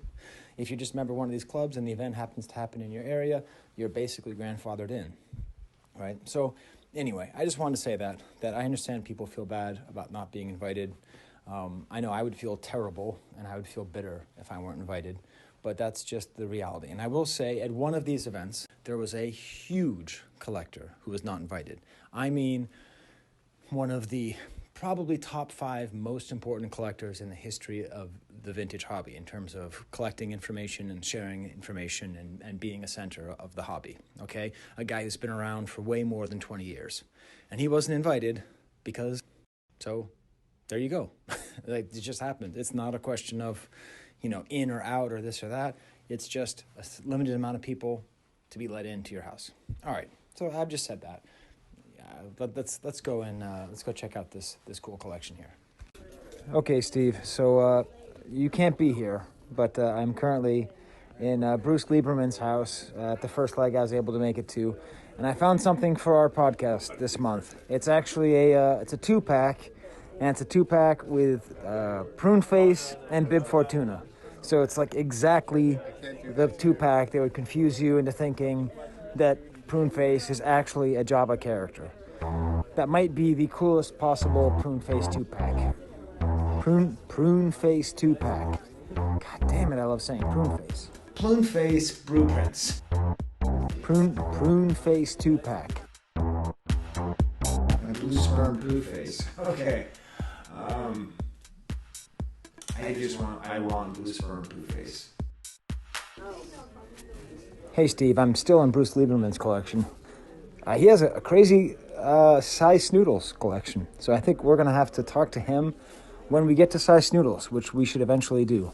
He has this insane collection with like all these drawings and proofs and like seems like chromolins, like marked up chromolins, and he has just as much size Snoodles and Max Rebo stuff as you can imagine. My personal favorite is the French version of size Snoodles of Max Rebo and his band. The Max Rebo band is L'Orchestre Max Rebo. It's pretty cool. Oh, okay, 1 second. So we're now here with Chris Jorgulius. He's here too, Steve. I'm doing this as a letter to Steve. So what in Bruce Lieberman's collection do you want to talk about, Chris Jorgulius? Well, I see the most important pieces I've identified here are some of the prop-related pieces. We have a piece of crate dragon bone here that was found in the Tunisian desert. Comes with a crude COA here, signed by some guy named Chris Georgopoulos. Oh, that is Chris Georgopoulos. Yeah. Oh my God, from the archive. From the yeah, it even says Star Wars Collectors Archive. And then there's some costume parts, unused costume parts from the Wampa costume that were sourced from the Irvin Kershner, it's the Stuart Freeborn archives. And why is your signature on that, Chris? I think I got those from a collector. It came, Prop Store originally helped Stuart Freeborn dismantle his studio and sell off the parts. And that's where that came from. So and I ended up with those unused Wampa teeth. Yeah, extra Wampa teeth, and like these are sort of like the eye lenses from the costume. They're just clear. They're vacuum form pieces. Wow, and Bruce bought these from me many years ago. I can't remember what year, but. Man, Bruce has got an awesome collection. He's got awesome taste. Yeah. I think you're right. It's not just a collection, he has taste. Yeah, it's great variety. I like seeing it. It's a lot of good. It's a mix of things, not things, you've totally seen everywhere, and it spans all eras, many types. Over here, I especially like these little, he's got a little mini slide projector here with some reference slide from Lucasfilm, and he's got 3 of them here from the Holiday Special. Wow. One's from the cartoon, one's from the end of the show at the Life Day scene, and then there's another one with Luke in the hangar with R2, and it's marked Life Day. With the Dorothy Hamill haircut. Dorothy Hamill haircut. Now, one of my favorite things is a modern thing. It's the 1997 commemorative edition of the Hong Kong thing. I mean, it's like geopolitical, right? Because that was the year that Hong Kong was handed over from England to China. And so it's like a weird Star Wars toy, and like so many toys were made in Hong Kong. And they just had these weird 3 figures here of Luke, Leia, and 3PO. It's pretty wild. I mean, you were collecting back then. Have you seen those a bunch? Now that I see it, it does ring a bell, and I think you have some good points there. But you know what? It's out of my wheelhouse. Okay, he's picking up off the shelf. No, I'm just going to try to maneuver it a little bit, but yeah, it's interesting. It's the monkey face Leia, the buff Luke, and the C-3PO from that set, but it's interesting that why they picked those 3 characters out of everybody. You have this Hong Kong skyline here. Yeah, it's a pretty cool piece. All right, well, Yehuda's also here. Before he knocks over an entire bookshelf filled with toys, is there anything in particular you want to talk about? Oh, because we're talking to Steve about his collection, about Bruce Lieberman's collection. Yeah, I was really enjoying looking at some of the foreign comic books he has out on the stand over here. Oh, that's your thing. Come on, let's go look at those. We're going to walk over, look at some of these foreign comic books. Brian Angel is over here leafing through, knocked a couple of them over on the ground. Don't tell Bruce. I won't, but you just told the whole world. Yeah, I did. Yeah, the whole world's listening. Well, all 9 of us. But, over here we have one of the classic Marvel Comics, number 11, and right next to it is the version from Israel. And all the Israeli comics actually, of course, open the other direction because the language reads the opposite direction. And it's nice to be able to see the differences. And when you're looking at it, you see the changes that they were able to make it transfer over nicely to the children of the other country, but still the similarities. Now on the back of the American, it's got a Pete Rose on there. Or is that Johnny Bench? That's Johnny Bench. That's Johnny Bench. And on the back of the Israeli version, what does it say? Oh, it's actually an advertisement for other Marvel comics. Here for Spider-Man, and here for the Incredible Hulk, and here for Star Wars again. Wow, very cool. Well, I'm glad I asked, Yehuda, which is what I rarely say after talking. Okay. You ass. Okay, I've been playing foosball with Yehuda. I'm winning 4-3. Gus took over for me. Is that the wrong ball? So what prune face items exist that are not the coloring book or the action figure? Is there anything vintage-related prune face? Put me on the spot, please. Let me see. I think there's a Dixie cup, if I remember correctly. Okay. I'll double check with that and get back to you. Okay. Okay. Now, Gus, how is this foosball game going? It's going great. It's 0-0. 0-0. We're both equally bad at this. Well, that's what you're missing, Steve. We're playing foosball with the vintage luminaries down here. And apparently there's probably a Dixie cup. That's the sad state of prune face. I mean, it depends on if you count the pictures of the Rebel briefing, where you can kind of see him in the background. Okay. There's a few little spots like that, but... yeah, that might be some more things in yes, there. right. But that's about the only thing I can think of off the top of my head. All right, well, you have all weekend to think about it, Duncan. Okay. Okay, Steve, so... I just went to the bathroom, and there was like 8 people in here all partying, and then I came out, and it's totally empty. So I'm just going to go near the speaker where they're playing the Migo disco thing and just say goodbye to you for this first day. Reporting to you from Pennsylvania Ice. So peace out, my brother. Okay, so I'm now at the room sales here in this hotel in Golf Court Road. And Bill Cable is going to be buying something. It is a picture of C-3PO. He's buying it from Chris Georgoulias. Chris Georgoulias just gave him a $5 certificate. What is it, Brian Angel? Press photo from the holiday special. Right, so it's a press photo, and it's the nicest C-3PO has ever looked, Bill. It is, absolutely. He looks a little bit chunky compared to like the film version, which is He kind of looks like he's making like a brother pose, doesn't he? He kind of is like, hey, brother, I'm pretty C3.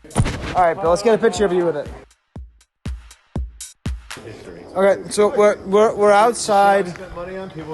We're outside of the room sales, Steve, and Mark Rusciano just bought something that you might like, and Ross Barr thinks that he shouldn't have. So let's tell the story. What is this thing, first of all? Wait, why am I telling this story? Yeah. What is this thing? Okay, so this is an unused label from Elstree Studios for audio reels, right? That could be a 35 millimeter, could be 16, could be 1/4-inch tape, right? From the soundstage, unused. And it says Sound Department, EMI Studios, Boreham-Wood Heats, it would still fit Magnetic Master. Yes, it would still fit on larger 1/4-inch audio. But they used it for 35 and 16 millimeters. Yes, correct. Well, Unless they could have used they're it. liars. They could have used it for anything. No, this is. They printed it. Think of it this way: this is a production house that just makes their library department and archive department just makes labels. That's all they're doing is making labels during this time, and this is unused. Okay, so this was at Duncan Jenkins' booth, And yesterday, Richard Duncan Jenkins, if you look at his Yes. PayPal handle, yes, J. Richard Duncan Esquire. Yes, Richard Jenkins, the third. So he was out there for sale. He was on his yacht, and yes. everyone was talking to Mark and saying, "Hey, Mark, you have to check this out because you do audio stuff. Yeah, you do everyone, audio there's stuff." all two people. And then the estimable Ross Barr, who actually is Esquire. Are you actually Esquire? Indeed, I am. I'm an attorney practicing law. Correct. Okay. Yes. So he just texted you his V card. J. Ross Barr at Vineyard Vines Esquire. I'm attorney Ross Barr. You're not seeing the shirt, but there's a shirt that has been your bride. Yes. Same one that matches the billboard. So he's like, so Mark is up there and he's like trying to like kind of maybe figure out what the price is. Or, He's on the fence. Yeah. On the fence about a decision. I didn't even know it. You're just looking at the piece. To be honest with you, the and I walk up seeing you looking at it. The Elstree Magnetic Master label market is thin. Right. So not many to be found out in the market, for sure. This is the opportunity of a lifetime for you. I'm not recognizing that fact. It's like one of those pieces where Duncan looked at the guest list and was like, Mark's going to be there? I'll throw this stupid little sticker in. Specifically brought for you. It's labeled $7, $125 now. So it's labeled $125. And now, do we want to hear Ross say it, or do we want to hear Mark impersonating Ross? Okay, let's see Mark impersonating. Okay, so how does this go here? Wait, what am I saying? So you're walking in, you have to say. So I finally peruse I sashay over to peruse such pile in your salmon shorts. This is me, Mark Rusciano, and I'm standing there staring at it. And then like Skippy McSalmon shorts over here, like strolls in his flippies. Or you can hear it like coming up, and he's just like busts in, smelling like he's just like, oh my god. There's gonna be some editing. Oh my god, look at. Could you imagine somebody spending $125 on this? I'd punch them in the face if they did this, right? I'm a pretty non-violent person, generally speaking. That's how angry I don't know you I'd actually do that. Nor did at the time did I tie the connection to what you do. Thought I was just like thumbing what the heck is this? And it's so dumb. Yeah. It's so dumb. Yeah, for like, I have 1,000 erasers I can sell you for that if you'd like. Right. Yeah. And so then all night he's been talking about it, whether or not he should buy it. And I did what I call. I got something. I got to talk to you about something. Right? I want did you to look at something. And, I did what and get the Ross out of my head. Yes, exactly. And I do what I call Yehuding it, where if you ever need to buy something, call Yehuda, ask him if you should buy it, and he will give you 1,000 reasons why you should buy it. He will never tell you no. You could like buy a you killing machine and be like, should I buy this me killing machine for $10,000? And what happened it when you were talking about the you killing machine? I think you should get it. You don't want anybody else to have that. They'll kill you.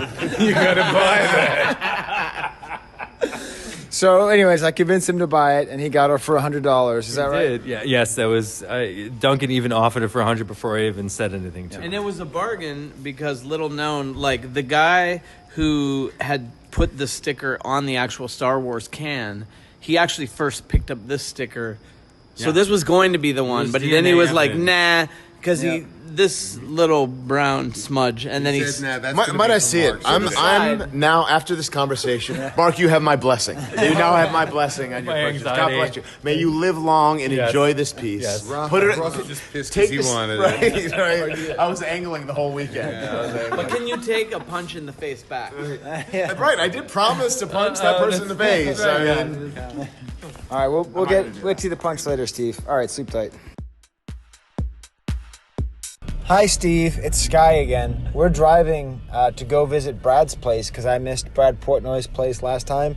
I wish I was in the car with you. Instead, I'm in the car with Mark Rusciano and Bill Cable. Say hi to... This is a podcast postcard, guys. That's what it's called. Hello. So we're driving, and it's wild because there was a tornado here. That's where the wind... Not right now. Not right now. Yeah, but like, we're driving... those trees, like that whole wooded area, everything is just like stripped down. Wow. There's just trees just falling down everywhere. The CVS, the roof is completely destroyed. Oh wait, they're just doing. No, it is. Oh my God! There's like signs falling over. Everything is completely crazy because there was a huge tornado here just before. Dogs and cats living together. Yeah. So anyways, I'll record something for you when we get there. But I just thought I'd mention that there's this crazy, like we're driving through like a tornado war zone. And, you know, as I like to say, here I am, I'll rock you like my name's Skye Payne. But this is more than a hurricane. It's more than a feeling. Steve, I hate to tell you, but you're really missing something here at Brad Portnoy's. I missed it going yesterday, but he's allowing me to invade his house, and it is Chewbacca heaven here. And the reason that I love it is not because it's like all the stuff that no one could ever afford. It's all the stuff that no one would be smart enough to track down. So it's like, I mean, I can't even explain all this stuff. I mean, he has like both variations of the vintage socks. And I've only got like one of the vintage socks. And the only reason I have one vintage sock is because he had an extra and got it to me. He's got the variations of the erasers, and he's got just every single like weird card and button and pin. And I really feel like I could spend a couple hours here just with a checklist driving myself crazy. But I think what I'm going to do is I have to focus on one thing. I think we have to. I'll ask Mark Rusciano. Hey, Mark, what's the one thing I need to get on the podcast from this room? What is the one thing? Oh, yeah. I think we know the Hoojib. Okay, so Brad. In my opinion, so this is the original artwork for the Planet of the Hoojibs, which was a what exactly is Planet of the Hoojibs? Only we can use that word. Sorry. What is Planet of the Hoojibs, Brad Portnoy? It's a storybook with Leia and Chewbacca where they're checking out another planet, and they run into these animals called Hoojibs who wind up being helpful. And it's neat because Marvel also used them in a couple of their storylines later on in the comics. And so this is the original art. Is this like, what is this, like watercolor or oil or paint? I think it's oil paints on Bristol board. I have the cover artwork and a few interior pages. Wow, and that's and I'm trying to remember. Did you get that at the New York Comic Con like 5 years ago? This was purchased at one of the celebrations in Anaheim. Ah, okay. And it is really stunning and beautiful. And if you look at it up close, like most original art, you just can't believe the detail that got lost in the production of it. And it's a joy. Well, Brad, what's one thing in here that I haven't seen because there's too much here that you think I should see? The T-shirt proof set. Okay. I definitely don't know about this. Okay, so we're talking about the vintage iron-on Chewy. So what do you mean proof set? So I have a sealed bag shirt with everything in it. Oh, that's sweet. A beautiful yellow shirt. When you go to the store, they would have a poster hanging up of the iron-on. Right. And then the actual iron-on is still sealed.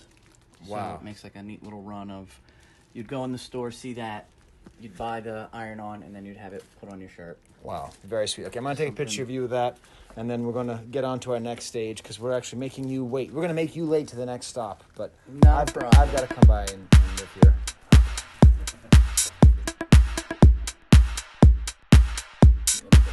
Hi, Steve. I'm now in Steve Rensi's collection, and I'm with Duncan, who's asking to take something down off the wall. So beyond the fact that I'm in my second Chewbacca collection room, that makes me feel like I need to be a better Chewbacca collector and a better man, just in general.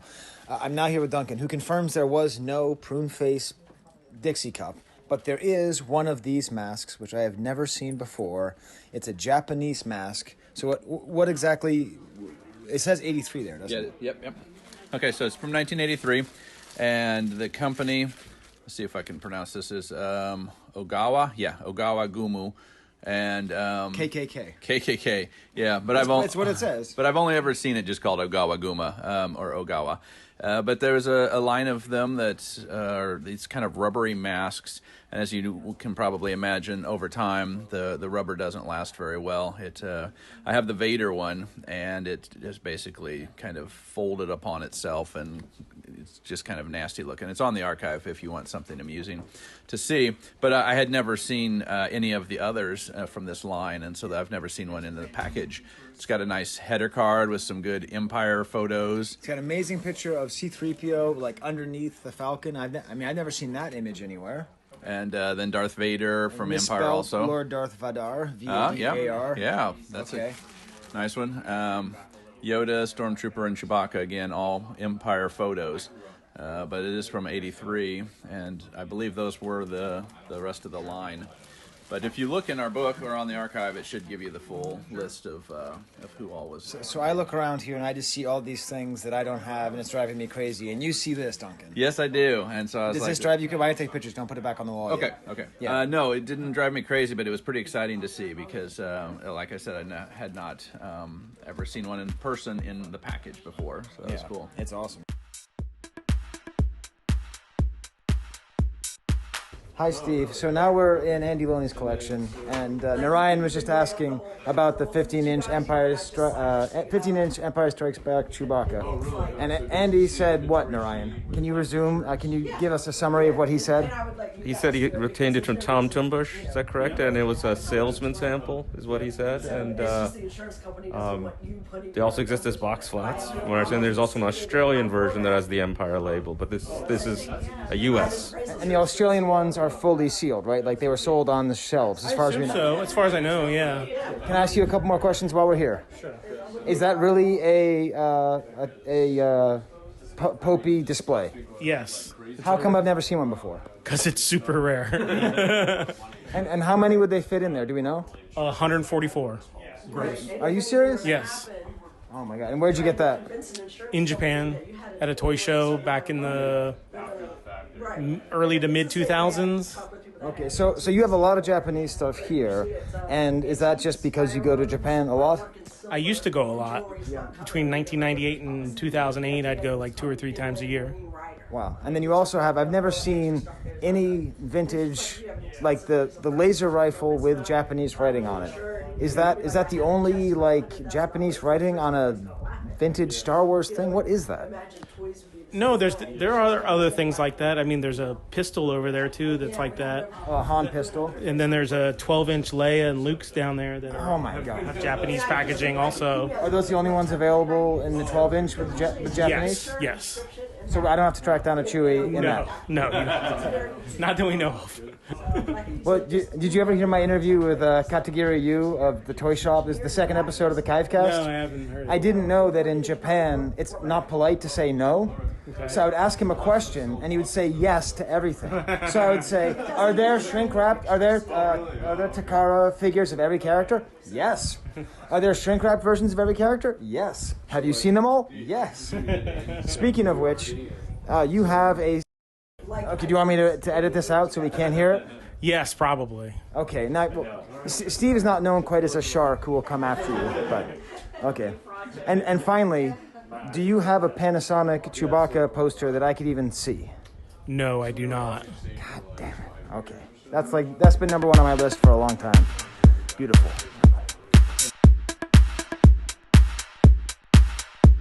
After a little rest and relaxation at the hotel, Steve, we're now at Mike DeStefano.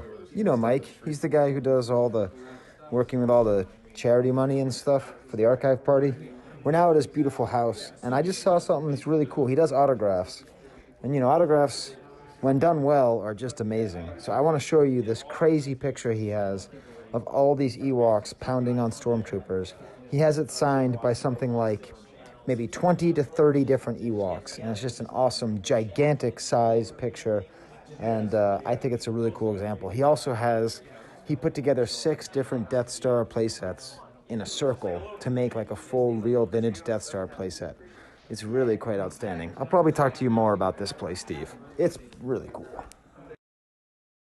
Okay, so is it DeStefano or DeStefano? DeStefano. Okay, so I'm here with Mike DeStefano, and we're talking about the Ewok piece I was just discussing. It's towards the front. It's this one, actually. Yeah. It's after all the Macquaries. Yeah. So he says that it came from a very scandalous place. It's right there. Okay. So the Ewok piece is a connoisseur series from Wattographs, which was a big name that did private autograph signings back 10 years ago, 12 years ago, maybe even 20 years ago. And they were a good name. Not quite official Pick's name, but they were a good, reputable name out there. And so they did several pieces. They did an Ewoks piece, and I acquired this secondhand. I wasn't in on the other one initially, but I loved the idea. So I got into some subsequent ones, which we're looking at now, Salacious Crumb, which has 3 signatures on it. But they were to have a Wookiee piece, they were to have a Hoth piece. Wow. And so, when you're accumulating 10, 20 signatures, it's getting up into hundreds of, if not $1,000 a piece. Right. And so you send them the money and they give you updates, and then all of a sudden the updates stopped. Okay. And Wattographs no longer gave updates, and then they no longer answered emails. And it kind of fractured the autograph community, where it's like, okay, we trusted you with thousands of dollars. Here we are. It is 10 years later, Skye. I don't know where Gary Price is. I've not heard from Gary Price in years. I've heard the name. That was the guy who ran it. Yes. And there were others involved, but Gary was the main guy behind this. He went by Gary X for the longest time. And Gary, if you're listening to this, reach out to me. It'd be nice to just talk to you and understand what went wrong. But as far as we know, all these are authentic autographs. There's no question of that. There's never been a question about the authenticity of their autographs. They just took a bunch of money and disappeared. Yes, and they used to go to celebrations, and you'd see them there, and they roll out posters and get signed. And at the end of the day, I'm out probably $2,000 to $3,000. Yikes! You come to terms with it. Yeah. You accept it. I'm not happy about it. But like you see the quality. Yeah. Commented on the piece. It's awesome. Like they did the homework. They tracked people down. They did it the right way. Yep. Just in the end, it got wrong. Yeah. And they did. I'm not the only one. There are a lot of people out there. Star Wars Autograph Universe has talked about this, made it a Facebook post. Who's out there that's in the same boat? Right. Many of us have given up hope, but Gary, like I said, if you're out there, it'd be awesome to hear from you. Now, you do a lot of autograph stuff. Do you have one particular autograph that you think would just really shine and really blow people away if they saw it that you could take me to here? I have one that comes to mind. Like, it immediately jumps. So let me talk about two. Unfortunately, I didn't bring it here. I have it at another place. Okay. It's an original Alec Guinness on a really nice 16 by 20 photo. Okay. But the one I'll show you. So over here, the Celebration 2. Okay. Box set. Okay. That is, I acquired that from Ben Stevens, and that is one of the chase sets. It is a complete Celebration 2 autograph set, and the chase in there is George Lucas. No way. There are not a lot of them out there. Have you opened it up and can I see it? Yep, we can okay, let's take a look at it. All right, we'll look at it and I'll take a picture of it. Thanks so much, Mike. You're welcome, Skye. Okay, so we're actually back now. We're looking at it. According to Mike, he's only ever opened it twice. And it's this awesome picture. He's actually on set of episode 2, right? He's on Naboo there, right? Yes, he is. You can see it in the background. Yeah, that is just awesome. And so how many of these are there, do we think? I think there are less than 5. I can't remember if it's 3 or 5. Like there were other chases. There was a Darth Maul chase, Rick McCallum chase. But this was the one. So you're not chasing Rick McCallum. No, not the Celebration 2, which the authenticity of a Celebration 2 is never in question. They destroyed all the photos after Celebration 2. And so if you have one that is signed by one of the actors, or in this case, George Lucas, it is authentic. This came from Ben Stevens, the owner of Official Pick. So it is absolutely authentic. Wow, awesome. We just had to get you back on there again.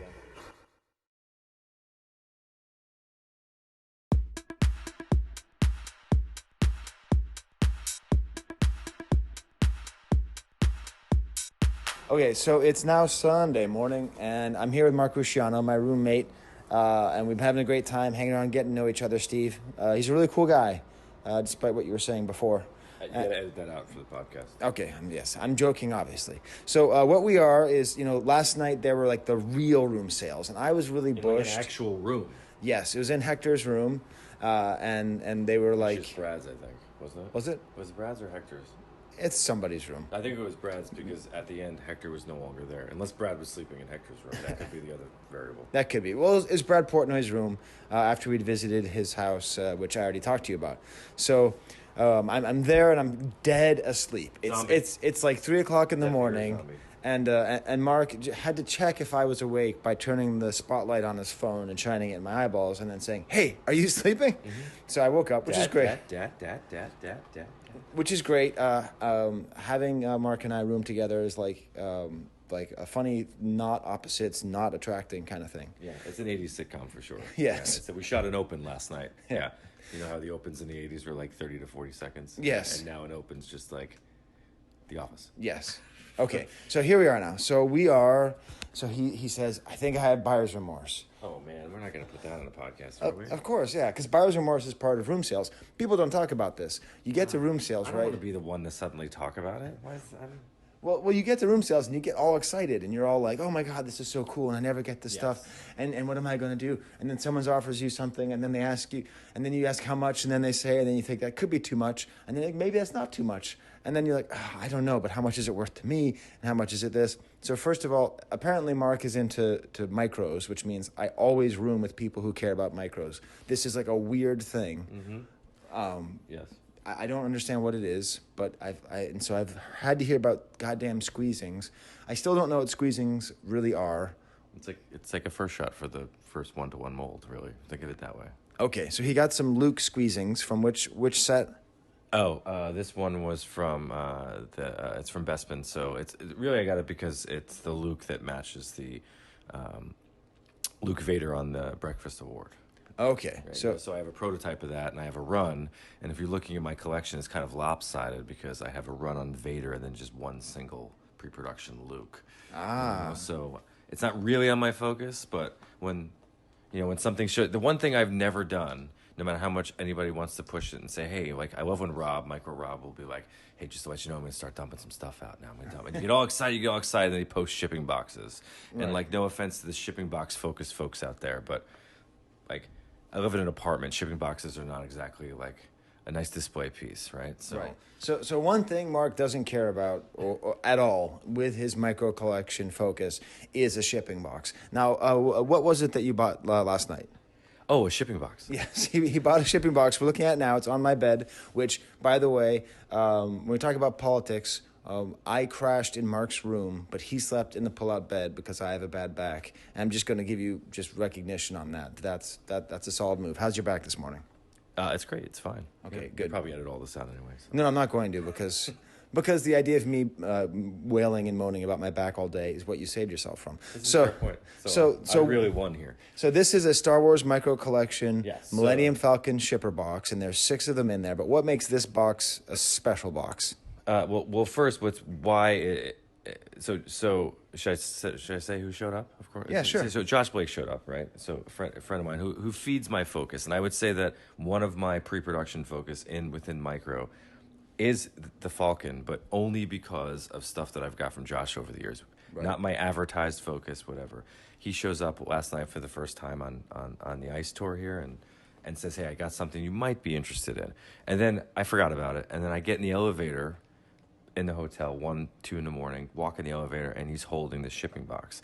In my heart, I was like, oh, what? He brought something, he thought of me, I want to get it. But then you get that pressure we're talking about, Yep. And I'm just like, oh, it's a fucking shipping box, like I would have taken anything. So whatever, but I'd say no, I don't really care. I'll say no to him, he's fine. But then we bring it up to the room, and I just put it down, and I say, well, we'll talk in a bit. I want to see what else you have in the box. And then somebody else picks it up, right? And Josh is now talking to that person. You get that thing that like, wait, that's my box. Yeah. A little reference for you, right? Yeah. But not really, right? Because we're not going to ultimately make those decisions. But then it's noted that it actually has the Kenner Archive stamp on it, so it came from the archive, right? So what does that mean? The Kenner Archive. I don't know. I can just tell you that I do not see this on shipping boxes often, and Todd Iganti in the room was there, and Josh deferred to him as well too. Oh, by the way, Todd Giganti, who beat me at my first ever game of cornhole.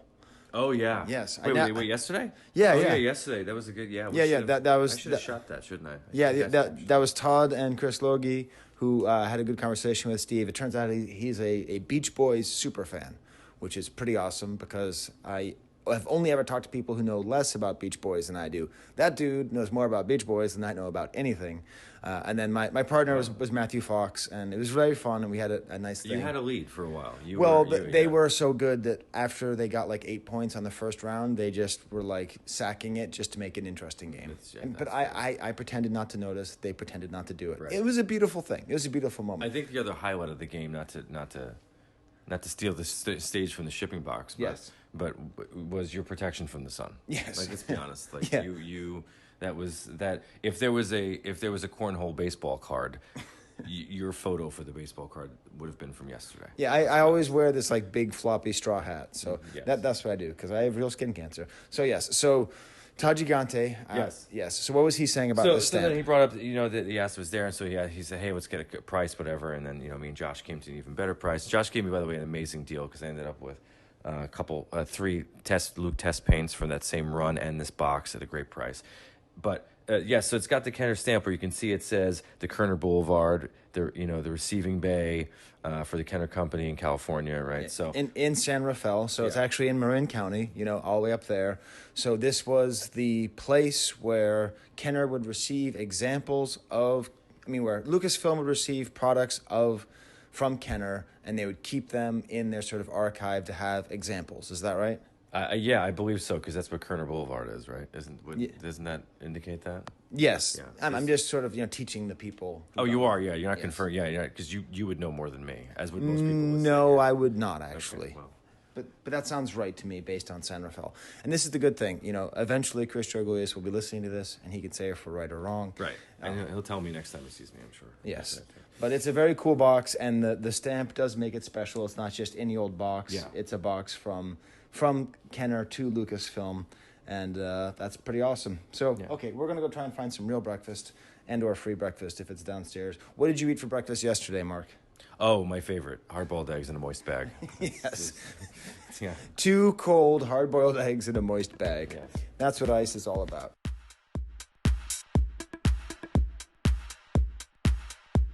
Okay, we're getting a little bit inside baseball or inside hockey here. But the weird thing about hanging around with Mark is that he's so much like me that I now understand what it must be like for Yehuda and Steve to put up with me all the time. So right after I hit stop, he goes, it's nothing. Oh, and also he does the best Yehuda impersonation on earth. But what it turns out is that I hit stop. He goes, just make sure you edit it so it doesn't sound like I didn't want to buy it, because he's very excited to buy it. And what did you say this morning when you woke up? Yeah, that was the button to the story. Is I woke up forgetting about the box, right? Because there was a lot of adult beverages yesterday. And I woke up and I crawl out of my really uncomfortable sofa bed, and I look at the end of it and there's a shipping box. I'm like, oh shit, that's right, I bought a shipping box. That's fucking great. Yes. So now I am going to have to edit out all the squares, but beyond that's the story. Or you can just beep it, right? You don't have to... I'm not a professional. Oh, God damn it. Now, we ran into Chris Jorgulius, who we just mentioned on the channel, is giving us hell later for getting the answer wrong. So you have to edit this stuff out. No, I don't edit anything out. I always leave in whenever I talk trash about Chris. Nicer about Chris. That's part of the channel. So he is saying that it's the Kerner Company on Kerner Boulevard, and it was not the place of Lucasfilm. It was the location for who? Industrial Light and Magic. So the effects company for Lucas. So why would they be sending a micro collection to ILM? Yeah, so I suspect at the time, I think this is pre-Skywalker Ranch, so they're Northern California. They probably didn't have a whole lot. It's probably a great place to just send product to, because they had space, they've had loading docks and whatnot. And it was called the Kerner Company because it was on Kerner Boulevard, and they didn't want to advertise that they're making Star Wars movies. Right. And we got... Okay, there's Alfred University, where a co-worker of mine's husband works. It's the soccer team's coming down the hall. Okay, so yeah, we're trying to check out here. Yeah. So, okay. All right. So good. So that's why it was sent there. First time your podcast been done by my high school soccer team? No, this is a college soccer team. This is Alfred University from Geneseo, New York. Oh yeah. Yes. Too bad Ron's not here. Yeah. This is all very not up to code, I can tell you that much. Okay, all right. Thanks, Chris. Hey, Steve. So now I'm at the Sidling Hill, Pennsylvania Turnpike, and you wouldn't believe it. Okay, so I'm going in, and if you don't know this about me, I have to pee like every half an hour, and I'm in there in the bathroom, and I come out, and Josh Blake ended up being in the same rest stop, and he's now talking to Mark about the box. So I'm gonna get more information like in 1 second. This is awesome. Josh, you still got that display in your trunk, right? Yeah. All right. So what just happened there? So first of all, we pull in some random rest stop. Yes, I've already covered that. Okay. I just told Steve that. This is still our little postcard to him. Mm-hmm. So the determination was, it is correct. It was sent to ILM just to keep space. Warehouse. They had a separate spot for just receiving, basically. And then Josh said that it was part of Celebration at Los Angeles. So that was Celebration 5. At Celebration 5, Celebration 4. That's Celebration. Orlando, right? Yeah, Celebration 4. Gus apparently it was Gus who set up this auction of all the Lucasfilm archives. I know Steve has some stuff from there. I know I have Trilogo Emperor from there. And this was purchased directly as part of this auction directly by Tom Derby, and then it went to Josh. He sent all the shipping boxes back to, I guess, was it CIB or AFA or whatever, just company was. back to Derby Central to get graded. And this one is not graded, but there you go. So we now have how it got from it went from Kenner to Industrial Light and Magic to Lucasfilm Archives to Celebration 4 to Tom Derby to Josh Blake to Mark Rusciano in the back seat of my dad's Mini, which I'm driving because all my other cars are broken. And by the way, never, ever take a road trip in a Mini.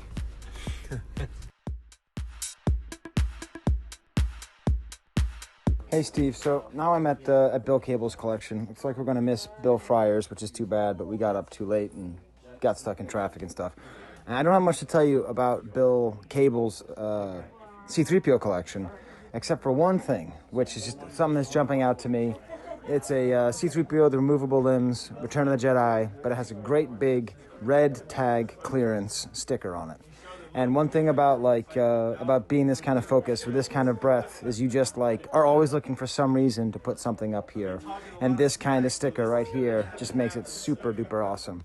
And it says it's from a store called Dolgins, or Dolgins, Dolgins, which is out of Missouri, but it seems like it was a national chain, and it was kind of pushed out by all the big boys in the late 80s. So that's my item from Bill's collection. I think I actually have to get going, Steve, because I need to get back home, but we'll see. Steve, we're not done with the stuff about the box. Chris Jorgulius is here, and now he wants to say something else. Yeah, I didn't plan for this to be recorded, but just a thought I had after I spoke to Skye earlier about the box flat, about the shipping box, was that it going to ILM, there is a chance that maybe they needed a Millennium Falcon of that scale as a shooting miniature, for distance shots, and maybe they got Kenner to send them that for that purpose, but it didn't seem likely. But I know for a fact they used model kits when they worked on Battlestar Galactica, a different production company, so there was precedent for them to use store-bought items like that. So maybe it's not just a storage place, but it's actually a production-used box in Return of the Jedi. Maybe a long shot, I think. Or maybe they just get the idea and they got some shipped to them to talk about it.